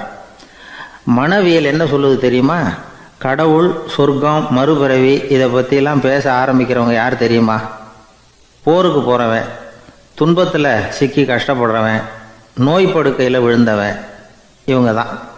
நாம் அனுபவத்திலே பார்க்குறோமே இதையெல்லாம். கடவுளை துணைக்கு கூப்பிடுறவங்க யாருன்னு கவனித்து பாருங்கள். பரீட்சை எழுத போகிறவன், வேலை தேடி அலையிறவன், பண நெருக்கடியில் இருக்கிறவன், விபத்தில் சிக்கிக்கிட்டவன், இவங்கெல்லாம் தான். தேர்வில் வெற்றி பெற்றதும் அவரை துணைக்கு கூப்பிடுறதில்ல, வேலை கிடைச்சதும் அவர் துணை தேவைப்படுறதில்ல. ஏன் இப்படி? கொஞ்சம் யோசனை பண்ணி பாருங்கள். துன்பம் வருகிற போது அந்த துன்பத்தை தவிர்க்க வேண்டிய நிலையில் அதிலிருந்து நழுவி போகிறதுக்காக பிரார்த்தனை தேவைப்படுது. எல்லாம் நல்லபடியாக நடக்கிறப்போ பிரார்த்தனை செய்கிறதில்ல. புத்தருடைய வழி என்ன தெரியுமா? அந்த வழியில் கடவுளும் கிடையாது, பிரார்த்தனையும் கிடையாது. புத்தர் செய்தது இதைத்தான். அதாவது கடவுள்கிட்ட இருந்து மனிதனையும், மனிதன்கிட்ட இருந்து கடவுளையும் அவர் விடுவித்தார். புத்த மதம் என்ன சொல்லுது தெரியுமா? கடவுள் பிரச்சனை அல்ல, மனிதன்தான் உண்மையான பிரச்சனை அப்படின்னு சொல்லுது. உங்களை நீங்கள் நல்லா தெரிஞ்சுக்கிட்டா போதும், நீங்களே கடவுள் ஆயிடுவீங்க அப்படிங்கிறது தான் புத்த மதம். அதனால் நமக்கு தேவை உள்முக பயணம். நான் யார் அப்படிங்கிற கேள்வியோட உள்ளே போகணும். அங்கே போனால் தான் தெரியும் நான் அப்படின்னு அங்கே யாருமே இல்லைங்கிறது. இதெல்லாம் புத்தர் சொல்லுகிற ஒரு தத்துவம். தத்துவம்னு சொன்னாவே நமக்கெல்லாம் அதை புரிஞ்சுக்கிறது கஷ்டம்தான். நம்ம பொறுத்த வரைக்கும் தத்துவங்கிறதுல 2 வகை உண்டு.